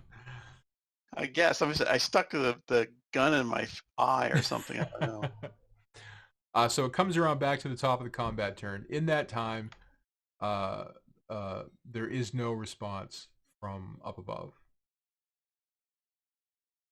No one has replied. Hidalgo, would you like to continue waiting for a reply to this, or are you going to take an action? Nah. No, screw that. No! Oh my gosh! Wow, this dude is just seriously hidden up there. This guy is a professional sniper. Well, yeah, he shot what's his face from so far away. Scabby a mile away. Yep, Do you want? That's my turn then, trying to look for him. Right.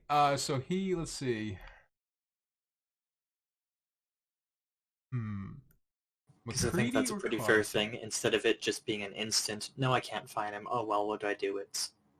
No, I agree. Yeah, I appreciate that. He's McCready. He's actually gonna take a shot at you. We'll see how that goes.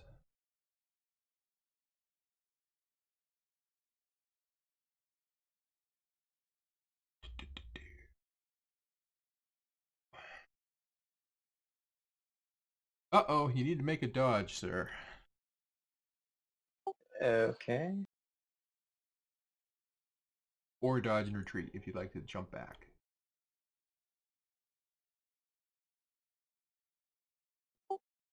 Yeah, I'm gonna go ahead and drop back one hex.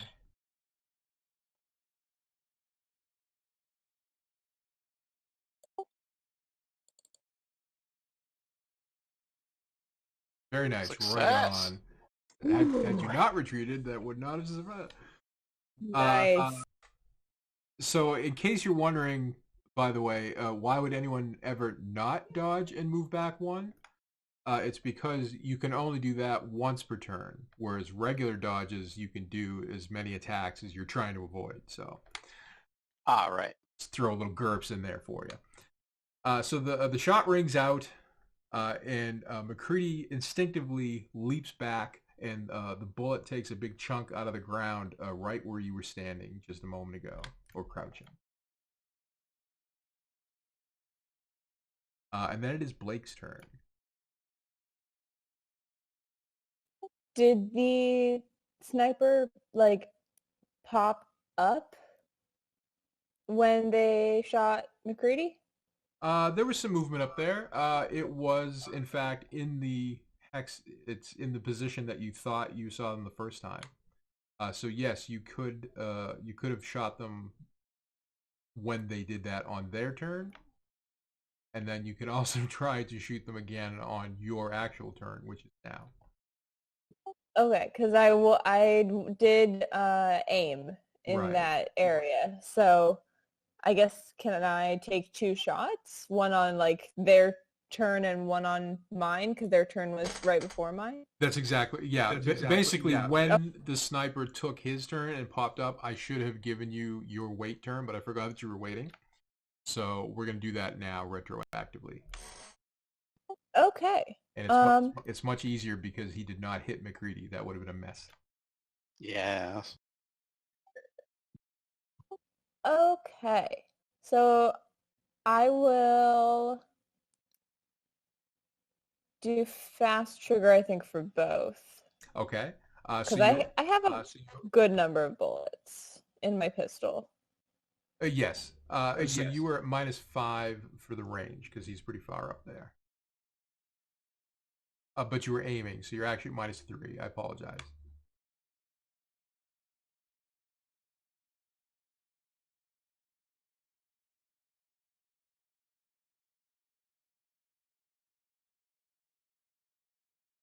Ooh, good shot. So you might have hit him with 2, so he gets a dodge.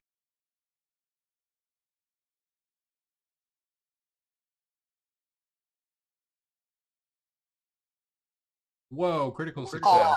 Oh, Wait, dang it. you got yourself a Navy SEAL sniper up there. What is? See, this is why I don't hide the GM roles. Because you never believe me. Yeah, so he immediately pops up, fires, and drops down below the rocks. And you do, in fact, hit where he was just standing nanoseconds ago. But he managed to drop down below the cover again.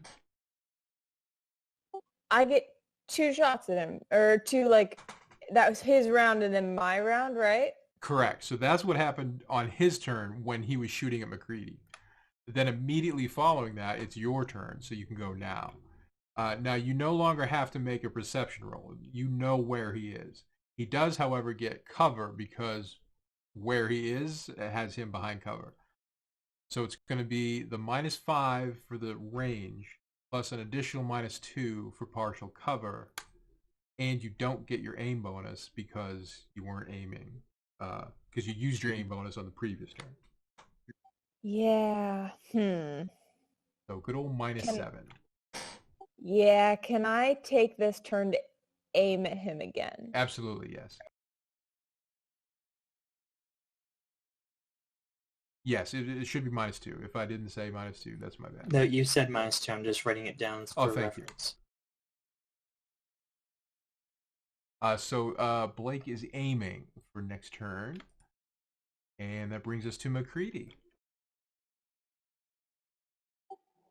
So I take that means no.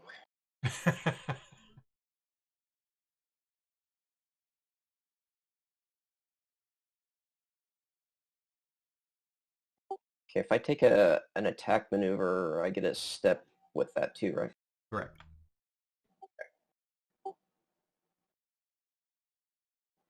So, well, I don't. Okay,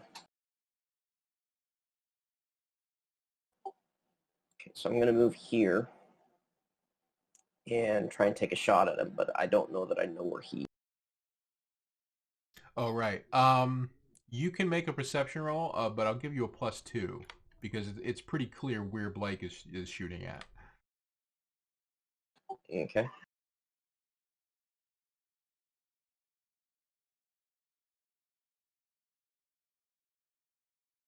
Yep, there he is. You can see him.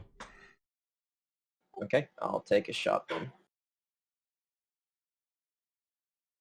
So it's -7.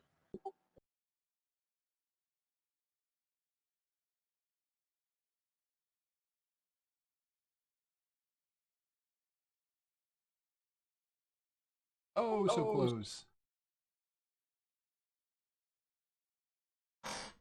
So your pistol goes off, and the bullet flies, and it bounces off of the rock that he is crouching behind. Rock is taking some serious abuse. Damn. And then it is Carson's turn. I shall make a perception roll and see if I can see what all the hullabaloo is about. Okay, same thing, +2.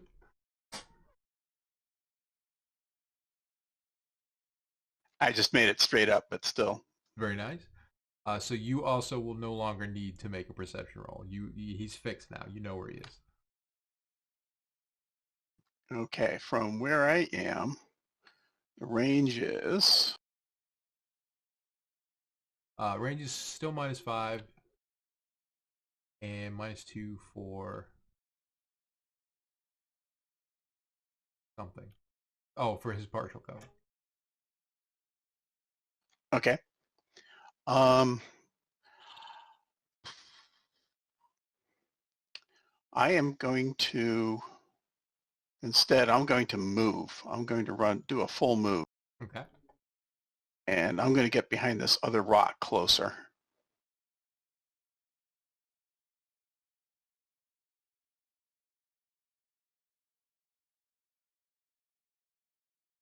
All right, very nice.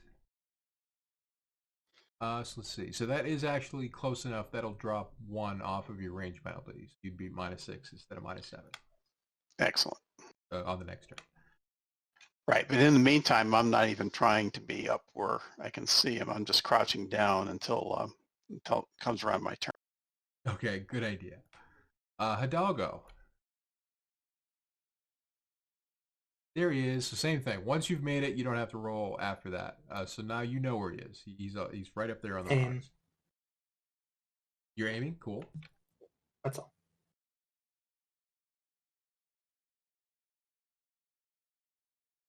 Let's see. He is going, because Carson is clearly moving up on his position. I'm going to take a shot at Carson now.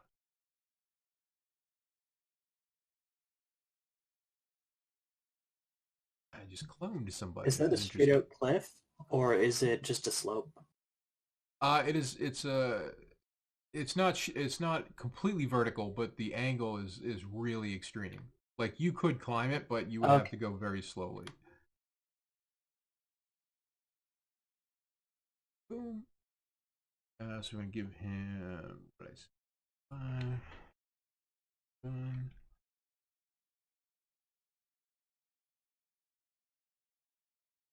Oh, so close. Is that damn cover? That's what I was going for. So shot rings out, bounces off of that rock. You could feel the chips of rock rain down on your head, but you don't take any damage. The rocks in this canyon are taking a lot of abuse. And then Blake, it is your turn.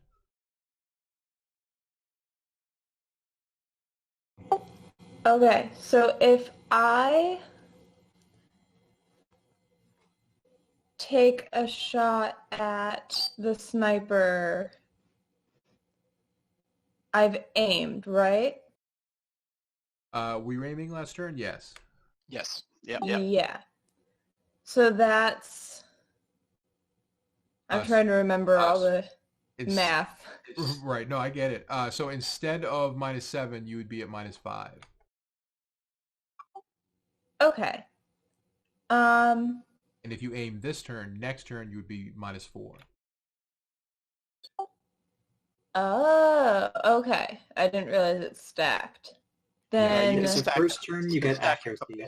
Second turn you get a +1. Third turn you get a +1. That's it. okay. I will... Ooh.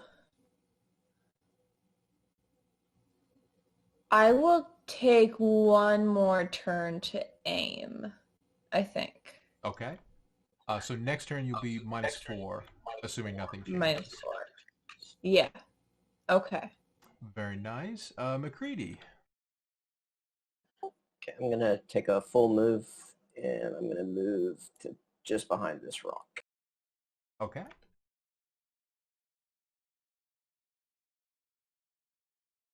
charge him with knife out. Carson, roll a perception check for me. Okay.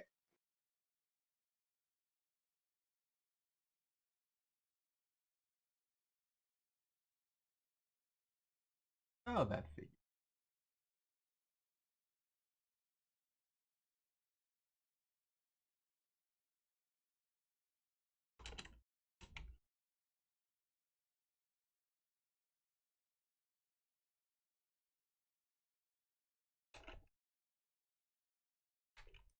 Sorry, it just occurred to me I'm pushing talk, so you can't hear me typing, so you don't know that I'm typing.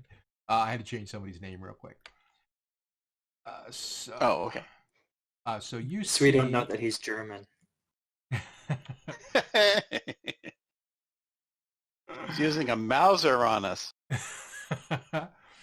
So you see two Apache Braves come running. Just it seems like just out of the rocks. Like you running and you look over there, and it's rock, and then you look back, and then there's two guys standing there, and they come screaming out, running towards the group, armed with bows and knives. Unfortunately for them. Oh, it gives us a little time. Yes. So that's what you see as your turn begins. What would you like to do? Well, I'd like to take a free action and say 2 more on the left. Okay. And then I want to start aiming on the sniper. Poor sniper. Okay.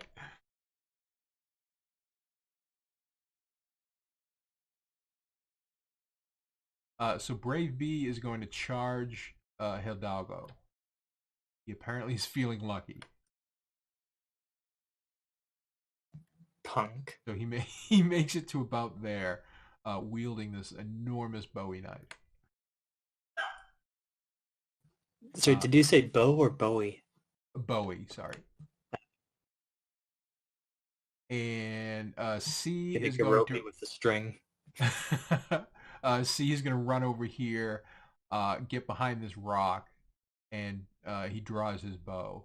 You're not entirely sure who he's aiming at yet. And then it is back to Hidalgo's turn. Yeah, okay, I can hear this, right? Absolutely, yes. Hey, the turn worked. Yeah, I'm gonna stop aiming at that guy and just turn and shoot Brave. -2 for distance, I believe. Uh-oh. Yeah. Okay, yep. And I'm gonna try to select my sheet.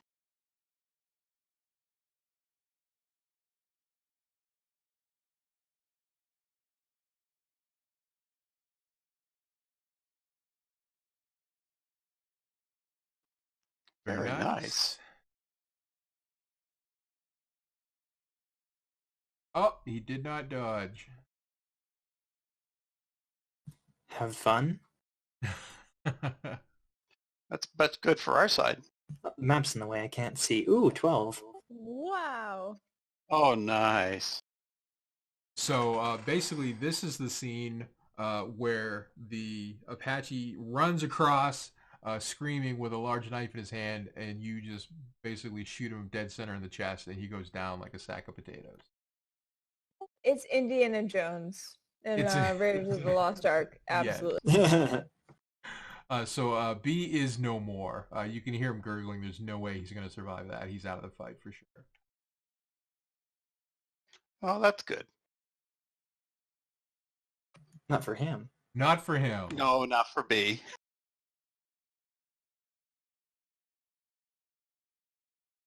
Oh, hold on. I forgot the penalty.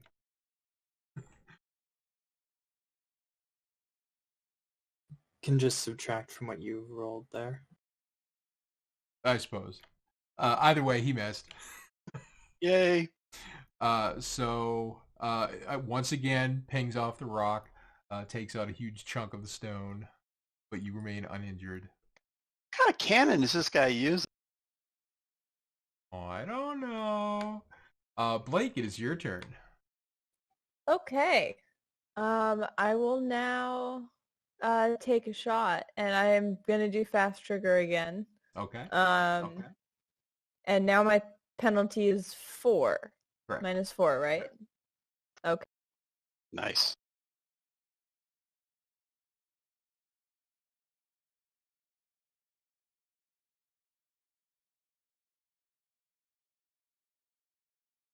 Very nice. I like that. So you get your second bullet. So he has 2 hits to dodge against.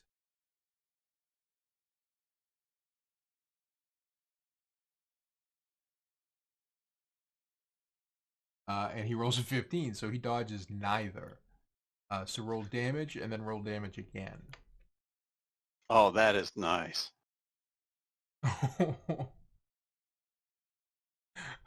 That's your pistol? Oh, yeah, it's a Cult Peacemaker. It's a big one. Yeah, this is nice. You did a good job. Thank you very much. I'm feeling very happy with this. This is yeah. Finally, that is finally, the very sniper is more. So basically, the sniper comes creeping up over the rock, aiming up his shot for the next turn, revealing just the tiniest bit of the top of his head, which is more than enough for Blake to open up and fire 2 shots that take off his crown and smear him against the wall. He is no more. Yeah, unless he has 23 points. I think he might be gone, guys. Very nice, Blake. Woohoo! Thank you. Not too bad, if I don't say so myself. So the sniper has been dispatched. McCready, it is your turn. Okay. Seeing that the sniper has been taken care of, I'm gonna take an attack action. Take a step here. And then take a shot at C. Okie doke.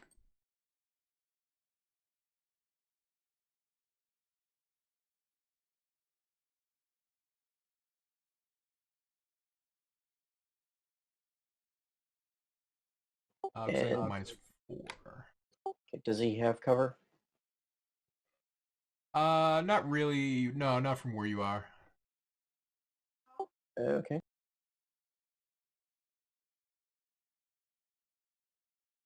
He was trying to squeeze out that last hex.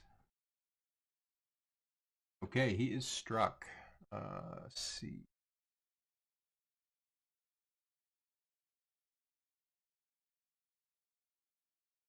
He does not dodge. Nice. Well, this is looking good Whoop. for our side. Sorry, I miskeyed that.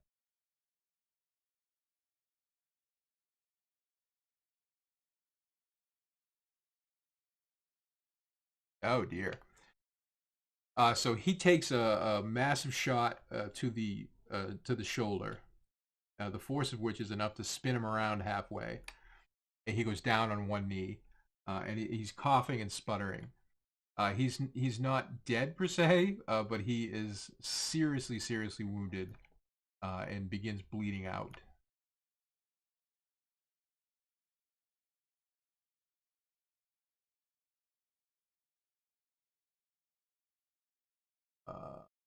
And that brings us to Carson. I will take one shot at C. It's probably going to be, it's a quote-unquote long shot, but we'll see what happens. What are the minuses on it for me for range? Looks like -5. Oh, hey, I got the thing working, yeah. Yeah, it took a while. Only for right. Carson. Well, that might just be because he actually has the range up. Oh, maybe, yeah. Because when I hover over Blake, it doesn't show up. Okay, here we go. Doing a shot. I'm just doing a single shot. Okay.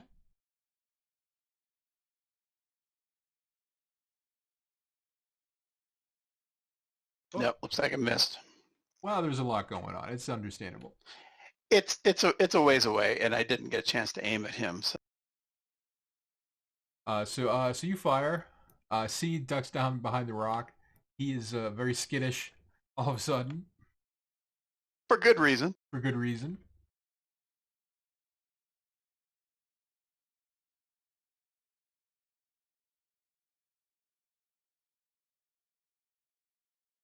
Let's see. I'm going to roll some dice. Of course, right in the middle. I would do that too. Screw it. He's gonna take a shot at Hidalgo. He's got a bow. In a last act of defiance, as he is bleeding out on the sand here, he's gonna take a bow shot at you, Hidalgo.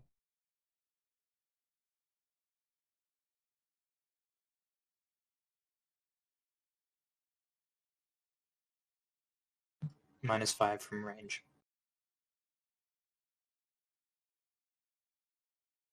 Oh. I don't see Okay. the. I didn't add the range in.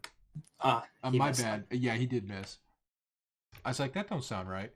Yeah, I forgot to add the modifier. I saw it on the arrow. I just assumed. I wish that was an auto thing. Anyway, so an arrow goes whizzing over your shoulder, Hidalgo, but does not hit you.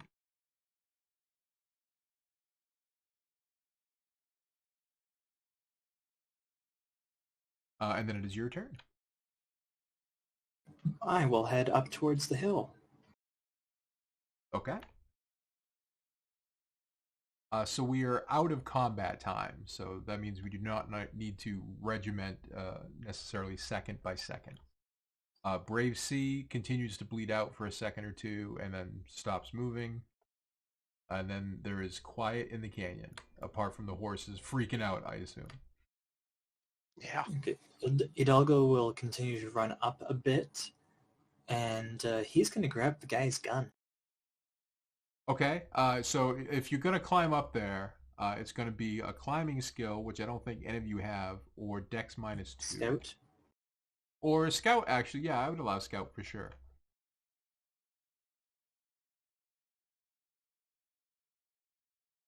There we go. You scramble up at the top of there's a little ledge. There's a few stones there. They have been moved and set up there on purpose. They're not naturally formed there. So he definitely set up a little nest here. You see a huge, burly, farmer-looking type, calloused hands, but he's got this really nice, shiny rifle next to him with a long scope. Does he have like a green hat with a little feather in the top? He does not have a green hat with a feather in the top.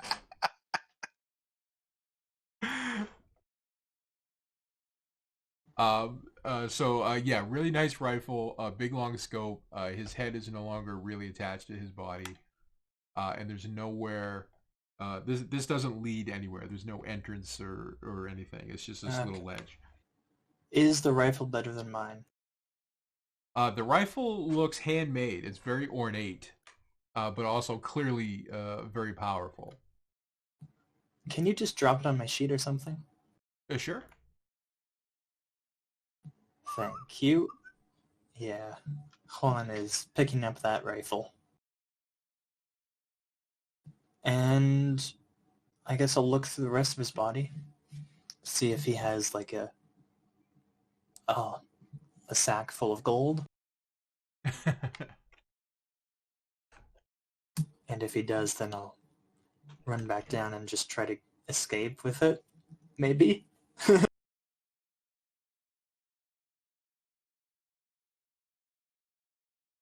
Okay, there you go. It should be on your sheet. So you snag the rifle, and you're coming down. So he's been up there for a second or two. What are the rest of y'all doing down here? I'm just going to go ahead and check out the Braves, see if they had anything particular on them. I'm going to start looking around to see if I can't find a cave entrance or anything of that nature. Okay. It is not on my sheet. Oh. I closed and reopened it too. All right. Okay, while I'm working on that, Blake, what are you doing?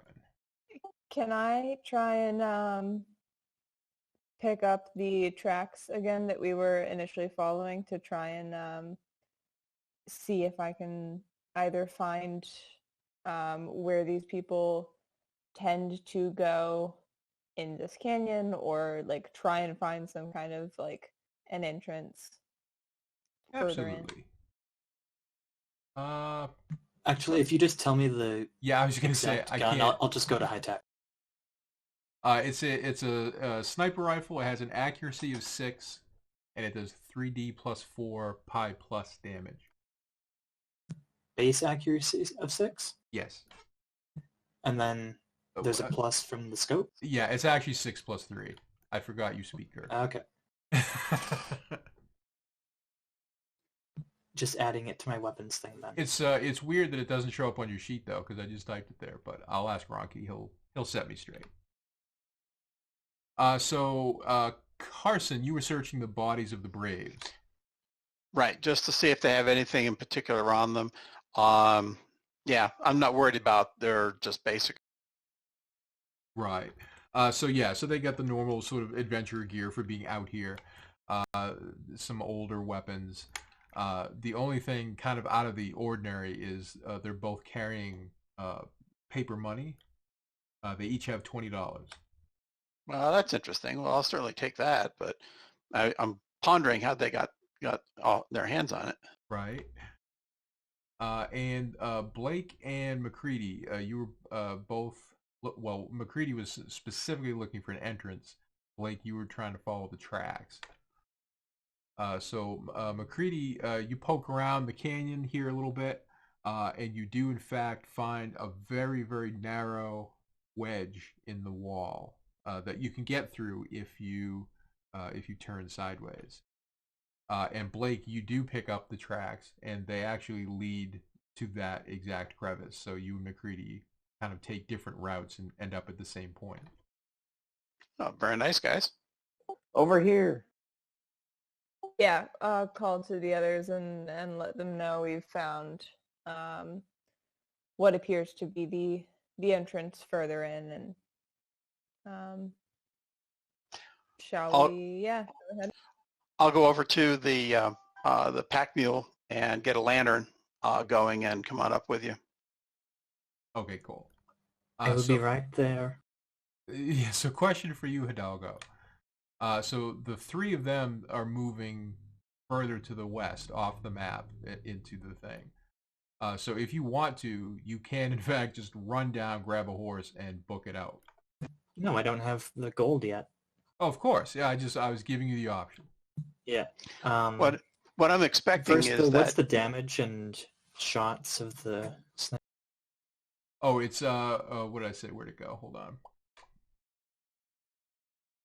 3D plus 4 pi plus. It holds 10 in a magazine. Rate of fire 1. Okay, range probably doesn't matter, so thank you. Yeah, range is just if you could see it, you can hit it basically at this tech level. And I'll continue searching his body. So he has a roll of $10 bills, paper money, in his pocket, which is a bit unusual for a farmer type, but clearly he's not the usual farmer type.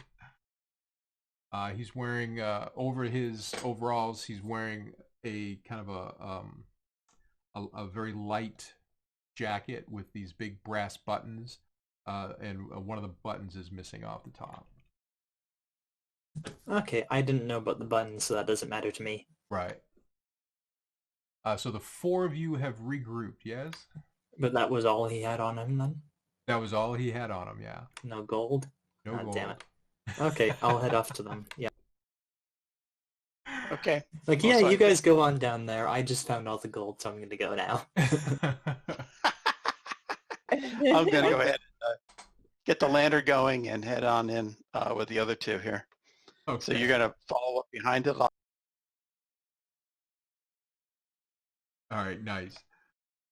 So basically, it is 5:45. We got about 15 minutes to go.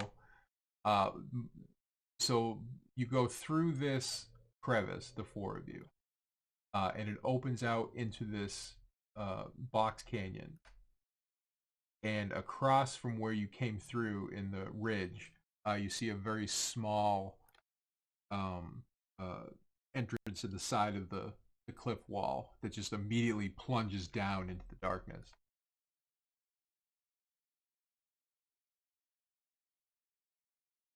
What do you... I'll lead in since I had the lantern. I'll follow. Carson going first. Okay. I'll follow him. Juan will be far behind. Okay. Yeah, I'm taking the middle. Okay. So you creep down into the darkness a little bit. The lantern shows you the way.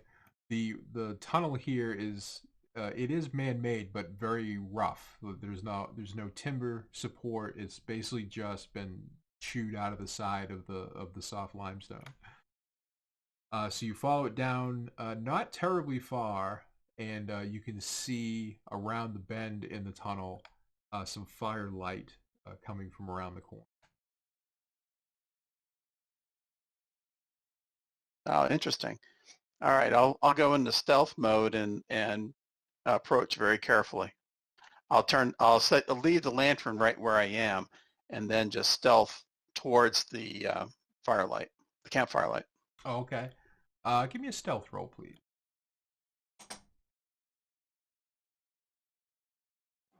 I'll follow behind him as stealthily as I can. All right. Sorry, I double clicked it and it That's rolled okay. it twice. They both made it. You want to roll a stealth roll? Okay. What's the default for stealth? I believe it's Dex -4. -5, I think. -5, okay. Only matters if he's off by 1. True enough, yeah.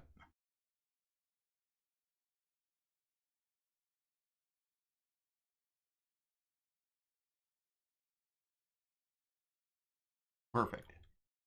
So the two of you kind of sneak up there. You poke around the corner. You're not terribly far from the other two. They're maybe 10 feet behind you. Around this bend, you see a very small kind of chamber hacked out of the rock. There's a little wooden barrel, and there's a couple of Apache Braves sitting across the barrel playing some kind of game with stones on the top of it, muttering softly to one another. I draw my pistol and I'm going to take aim at one of them. Okay. I'll draw my pistol and get ready. Can I see that they're like drawing and taking aim?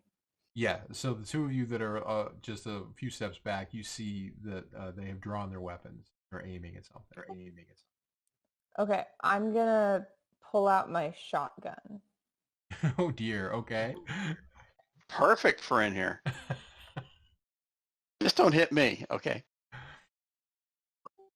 Do my best. No promises. No promises, though.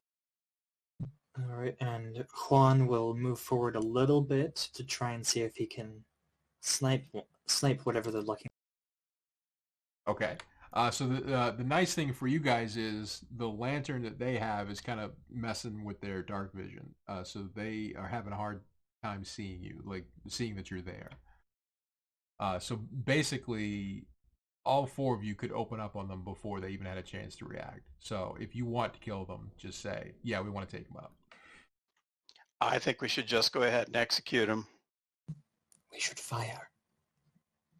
I want to count to 5. Okay. On the count of 5. Is that 5 and or on 5? Yeah, exactly. So the decision seems to be made as you lock eyes across the group that these are loose ends that you don't really need in your way. So however you would like to dispatch them, they are easily dispatched with no resistance. Yeah, we just aim nicely and pull the trigger slowly and boom. Look at the flowers. I get it. So they are no more. So on the other side of this room, the passage continues a short way and comes to a rock wall maybe 20 yards in. So it's a fairly short tunnel. But in those 20 yards, the entire length of it, you can see visibly with your eye huge veins of gold running through the sides of the tunnel. It's almost literally just dropping off the walls here. The floor is covered in these small chunks of gold, very similar to the one that Scabby Jim had. We have found the gold, my friends. We have. Indeed we have. This is enough So- for an army. So, what do we do now? I say we each take our share and just move on our way. Should we We stay could- here to mine it? We could take a good amount in our pockets and then go and find out what is the status of the claim in this area, who actually owns it, if any, and if not, we should stake a claim on it, and then we can open it up as a actual mining operation. We could be mine bought.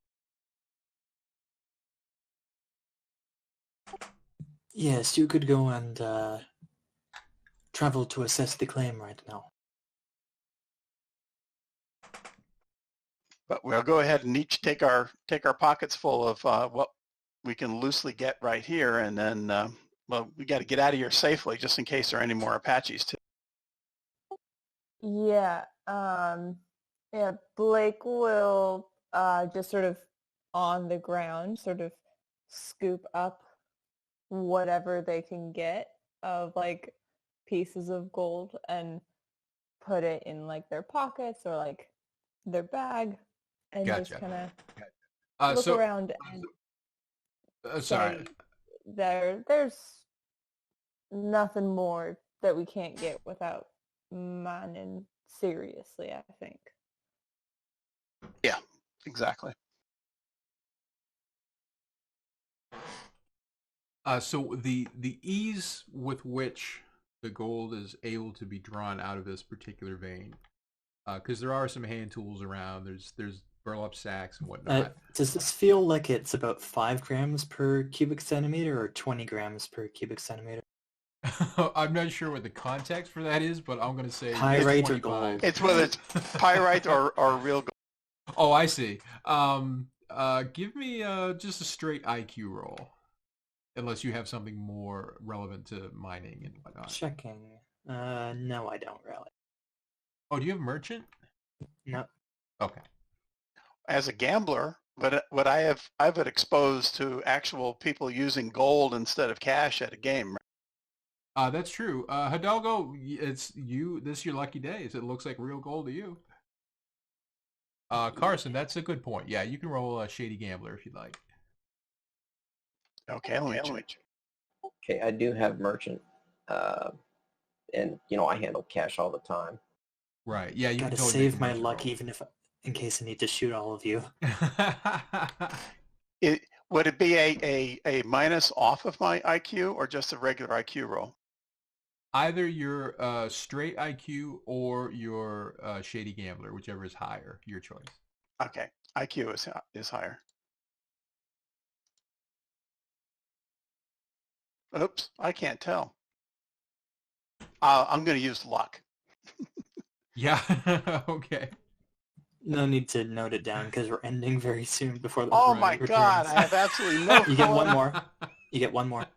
Get one more. There we go. Finally. Yes, Carson, to your eye, this seems to be actual legitimate gold. There is some fool's gold sort of mixed in amongst it, but it's easy to your eye to tell the difference. Yeah, And the vast bulk of it is actual gold. is real gold. All right.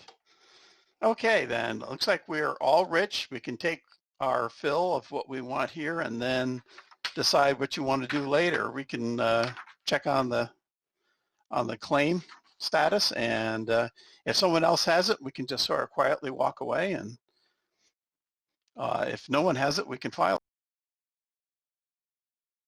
Perhaps while you are checking the claim, we can remain here and begin to mine it.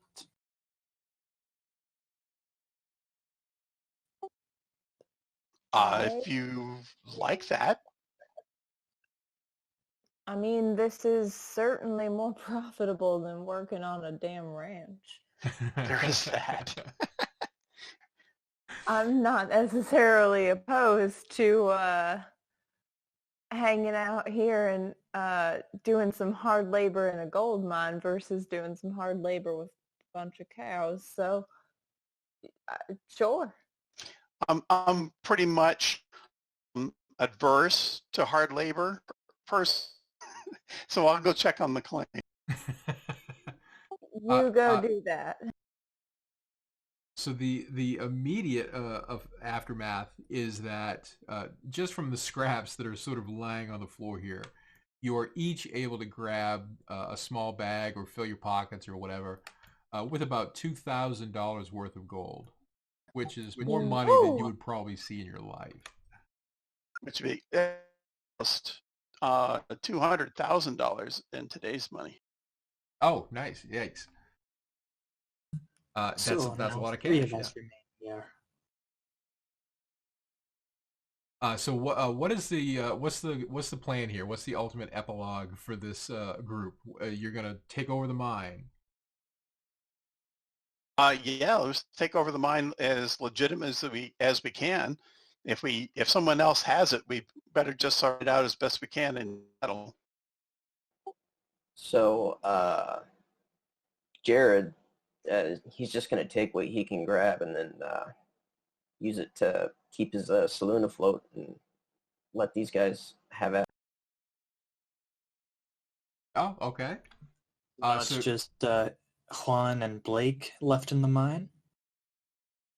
I mean, yeah, I think if McCready's going back to his saloon and we got Carson going to check on the claim, then I think it's just the two of us. I'm staying here to start setting up shop. Are most regions generally claimed already?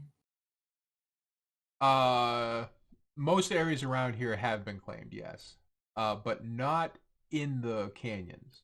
As far as you know, there's actually no claims in here because there's usually such a heavy Apache presence that most miners don't want to be bothered up here. Yeah, and in order to file a claim, you have to describe it, and like a survey. And if no one's been up here in order to be able to do that without getting killed by Apaches, that's a little hard.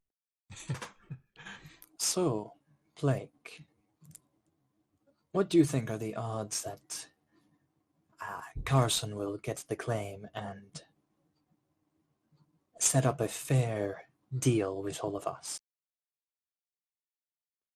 Long as he don't get shot by any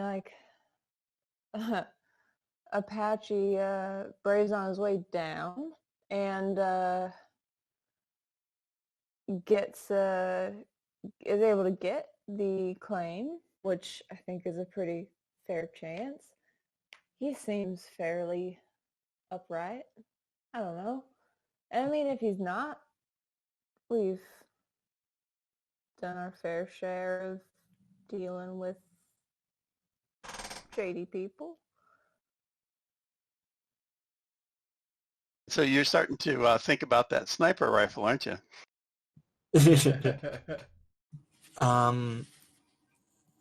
Yeah, Juan will remain for a couple days and start the actual mining along with Blake, I guess. Okay. Sure, sounds good. I'm sorry, go ahead. Is there a legit claim for all of us granted, and does Carson return with that? There you go. So yes, McCready, you make it back to the saloon with no issues from Braves. What to your mind was an insurmountable amount to keep the saloon running is now just pocket change. You pay off what you needed to pay off and still have many, many hundreds and hundreds of dollars left.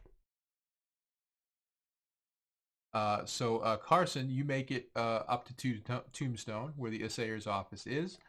And because of your, shall we say, people skills, plus you know how the world works and that sort of thing, it turns out that this mine is not claimed, in fact. And you are able to get an assaying team out here from Tombstone.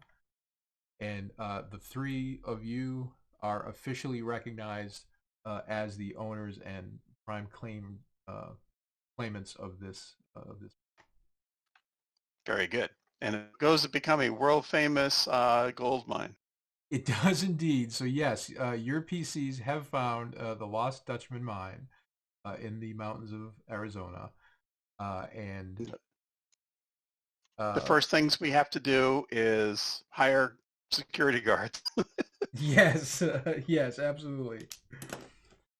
Just a quick epilogue. What's we'll go right down the line there. McCready, what's in store for you?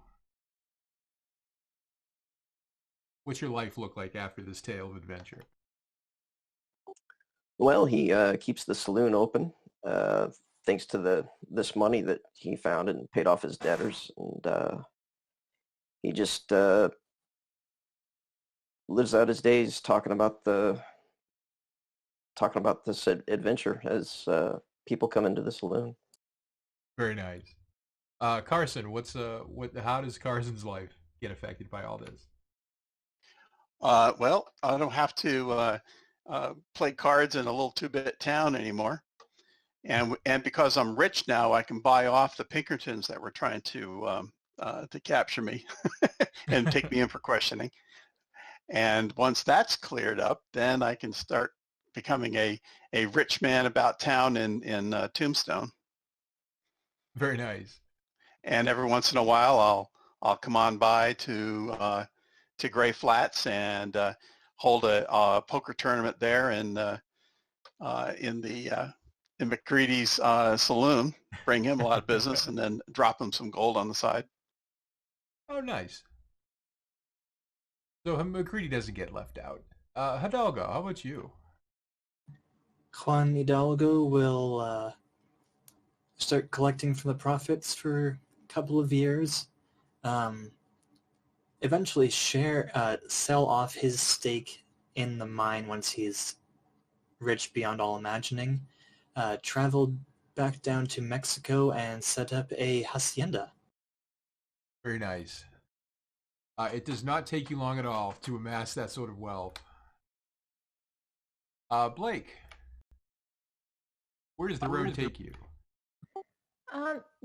Blake stays and sort of switches from being a cowhand to learning how to mine, and then learning how to manage the mine once we get enough kind of to get like other people working there and that kind of thing, and then moves back down and visits McCready every now and then just kind of moves on to greater things and kind of travels out into like further out west and sort of travels to find the next like adventure. I think for them it's more about like, all right, I've got like this adventure itch now, and like the mine is good. I get checks in the mail, I get cash in the mail, whatever, every now and then that like keeps them afloat. So very nice. Perfect. So yeah, we're talking multi-generational wealth here, people. So congratulations. Everyone lived, no injuries. You took over the mine and you have completed the adventure. Thank you very much. Thank you so much, Mook. This was a lot of fun. I'm really shocked that not one of us got shot at all. I know. I was close. There's some crazy dodges going on in there. That sniper, my goodness. Oh yeah, the sniper at least took 3 shots at me and was like destroying boulders around me. And we didn't end up killing each other over the gold. I really, when you were holding back behind all of us as we were going in, I really thought you were gonna. Especially with that sniper rifle and the 3 of us walking around down below, and I'm going, oh, any second now. He needed more people to work with him if he intended to actually get stuff from the mine, because what if he got killed on the way back? Send them to go back and then come back and then get guards, and then he can finally leave. Yeah, at least when Carson and McCready left, they left together until they get to the fort and then there or whatever. But until they get to civilization, they had the 2 of them. Excellent. Well, I appreciate you guys playing. I hope you had a good time. Sorry for the fantasy grounds was maybe a little rough, but hopefully the game itself was fun. Oh yeah, it was good. It was awesome. It was so great. Good. Yeah, thank you. It was real fun. Thanks, man. Yeah, any feedback at all, good, positive, otherwise, I'm always happy to hear. I'll hopefully be doing more different one-shots in the future, so and I'll announce them in the Discord, so you'll all know. This would be great. Thank you very much. I really appreciate this. This was a lot of fun, and yeah, and in general, it's like even the fantasy grounds, it was not big a deal. It was fun just to learn a little bit about it. Yeah, well, hopefully my plan, of course, is to the more I do it, I should hopefully get a little smoother at running it, and that will. Well, especially with Unity coming out, that should have a little bit better support, so it should be even smoother. Right? Agreed. Yeah, fingers crossed.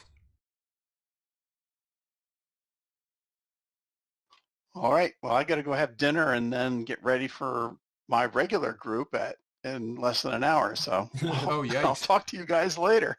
Busy day. Oh my gosh, yeah. Later, Grimfire.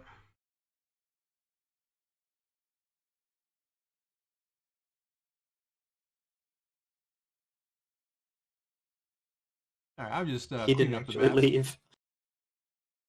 Oh, that's okay. Yeah, I'm just cleaning up tokens and whatnot. I'm just sticking around, so don't mind me.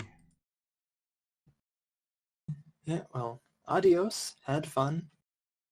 Oh, good. I'm glad. Thank you. Yeah, so much. Good times. Good times. Hope to see you for the next one. Definitely, yeah. I will talk to you all later. See you, talk. All right. Thanks, Mook. It was a good first experience with GURPS.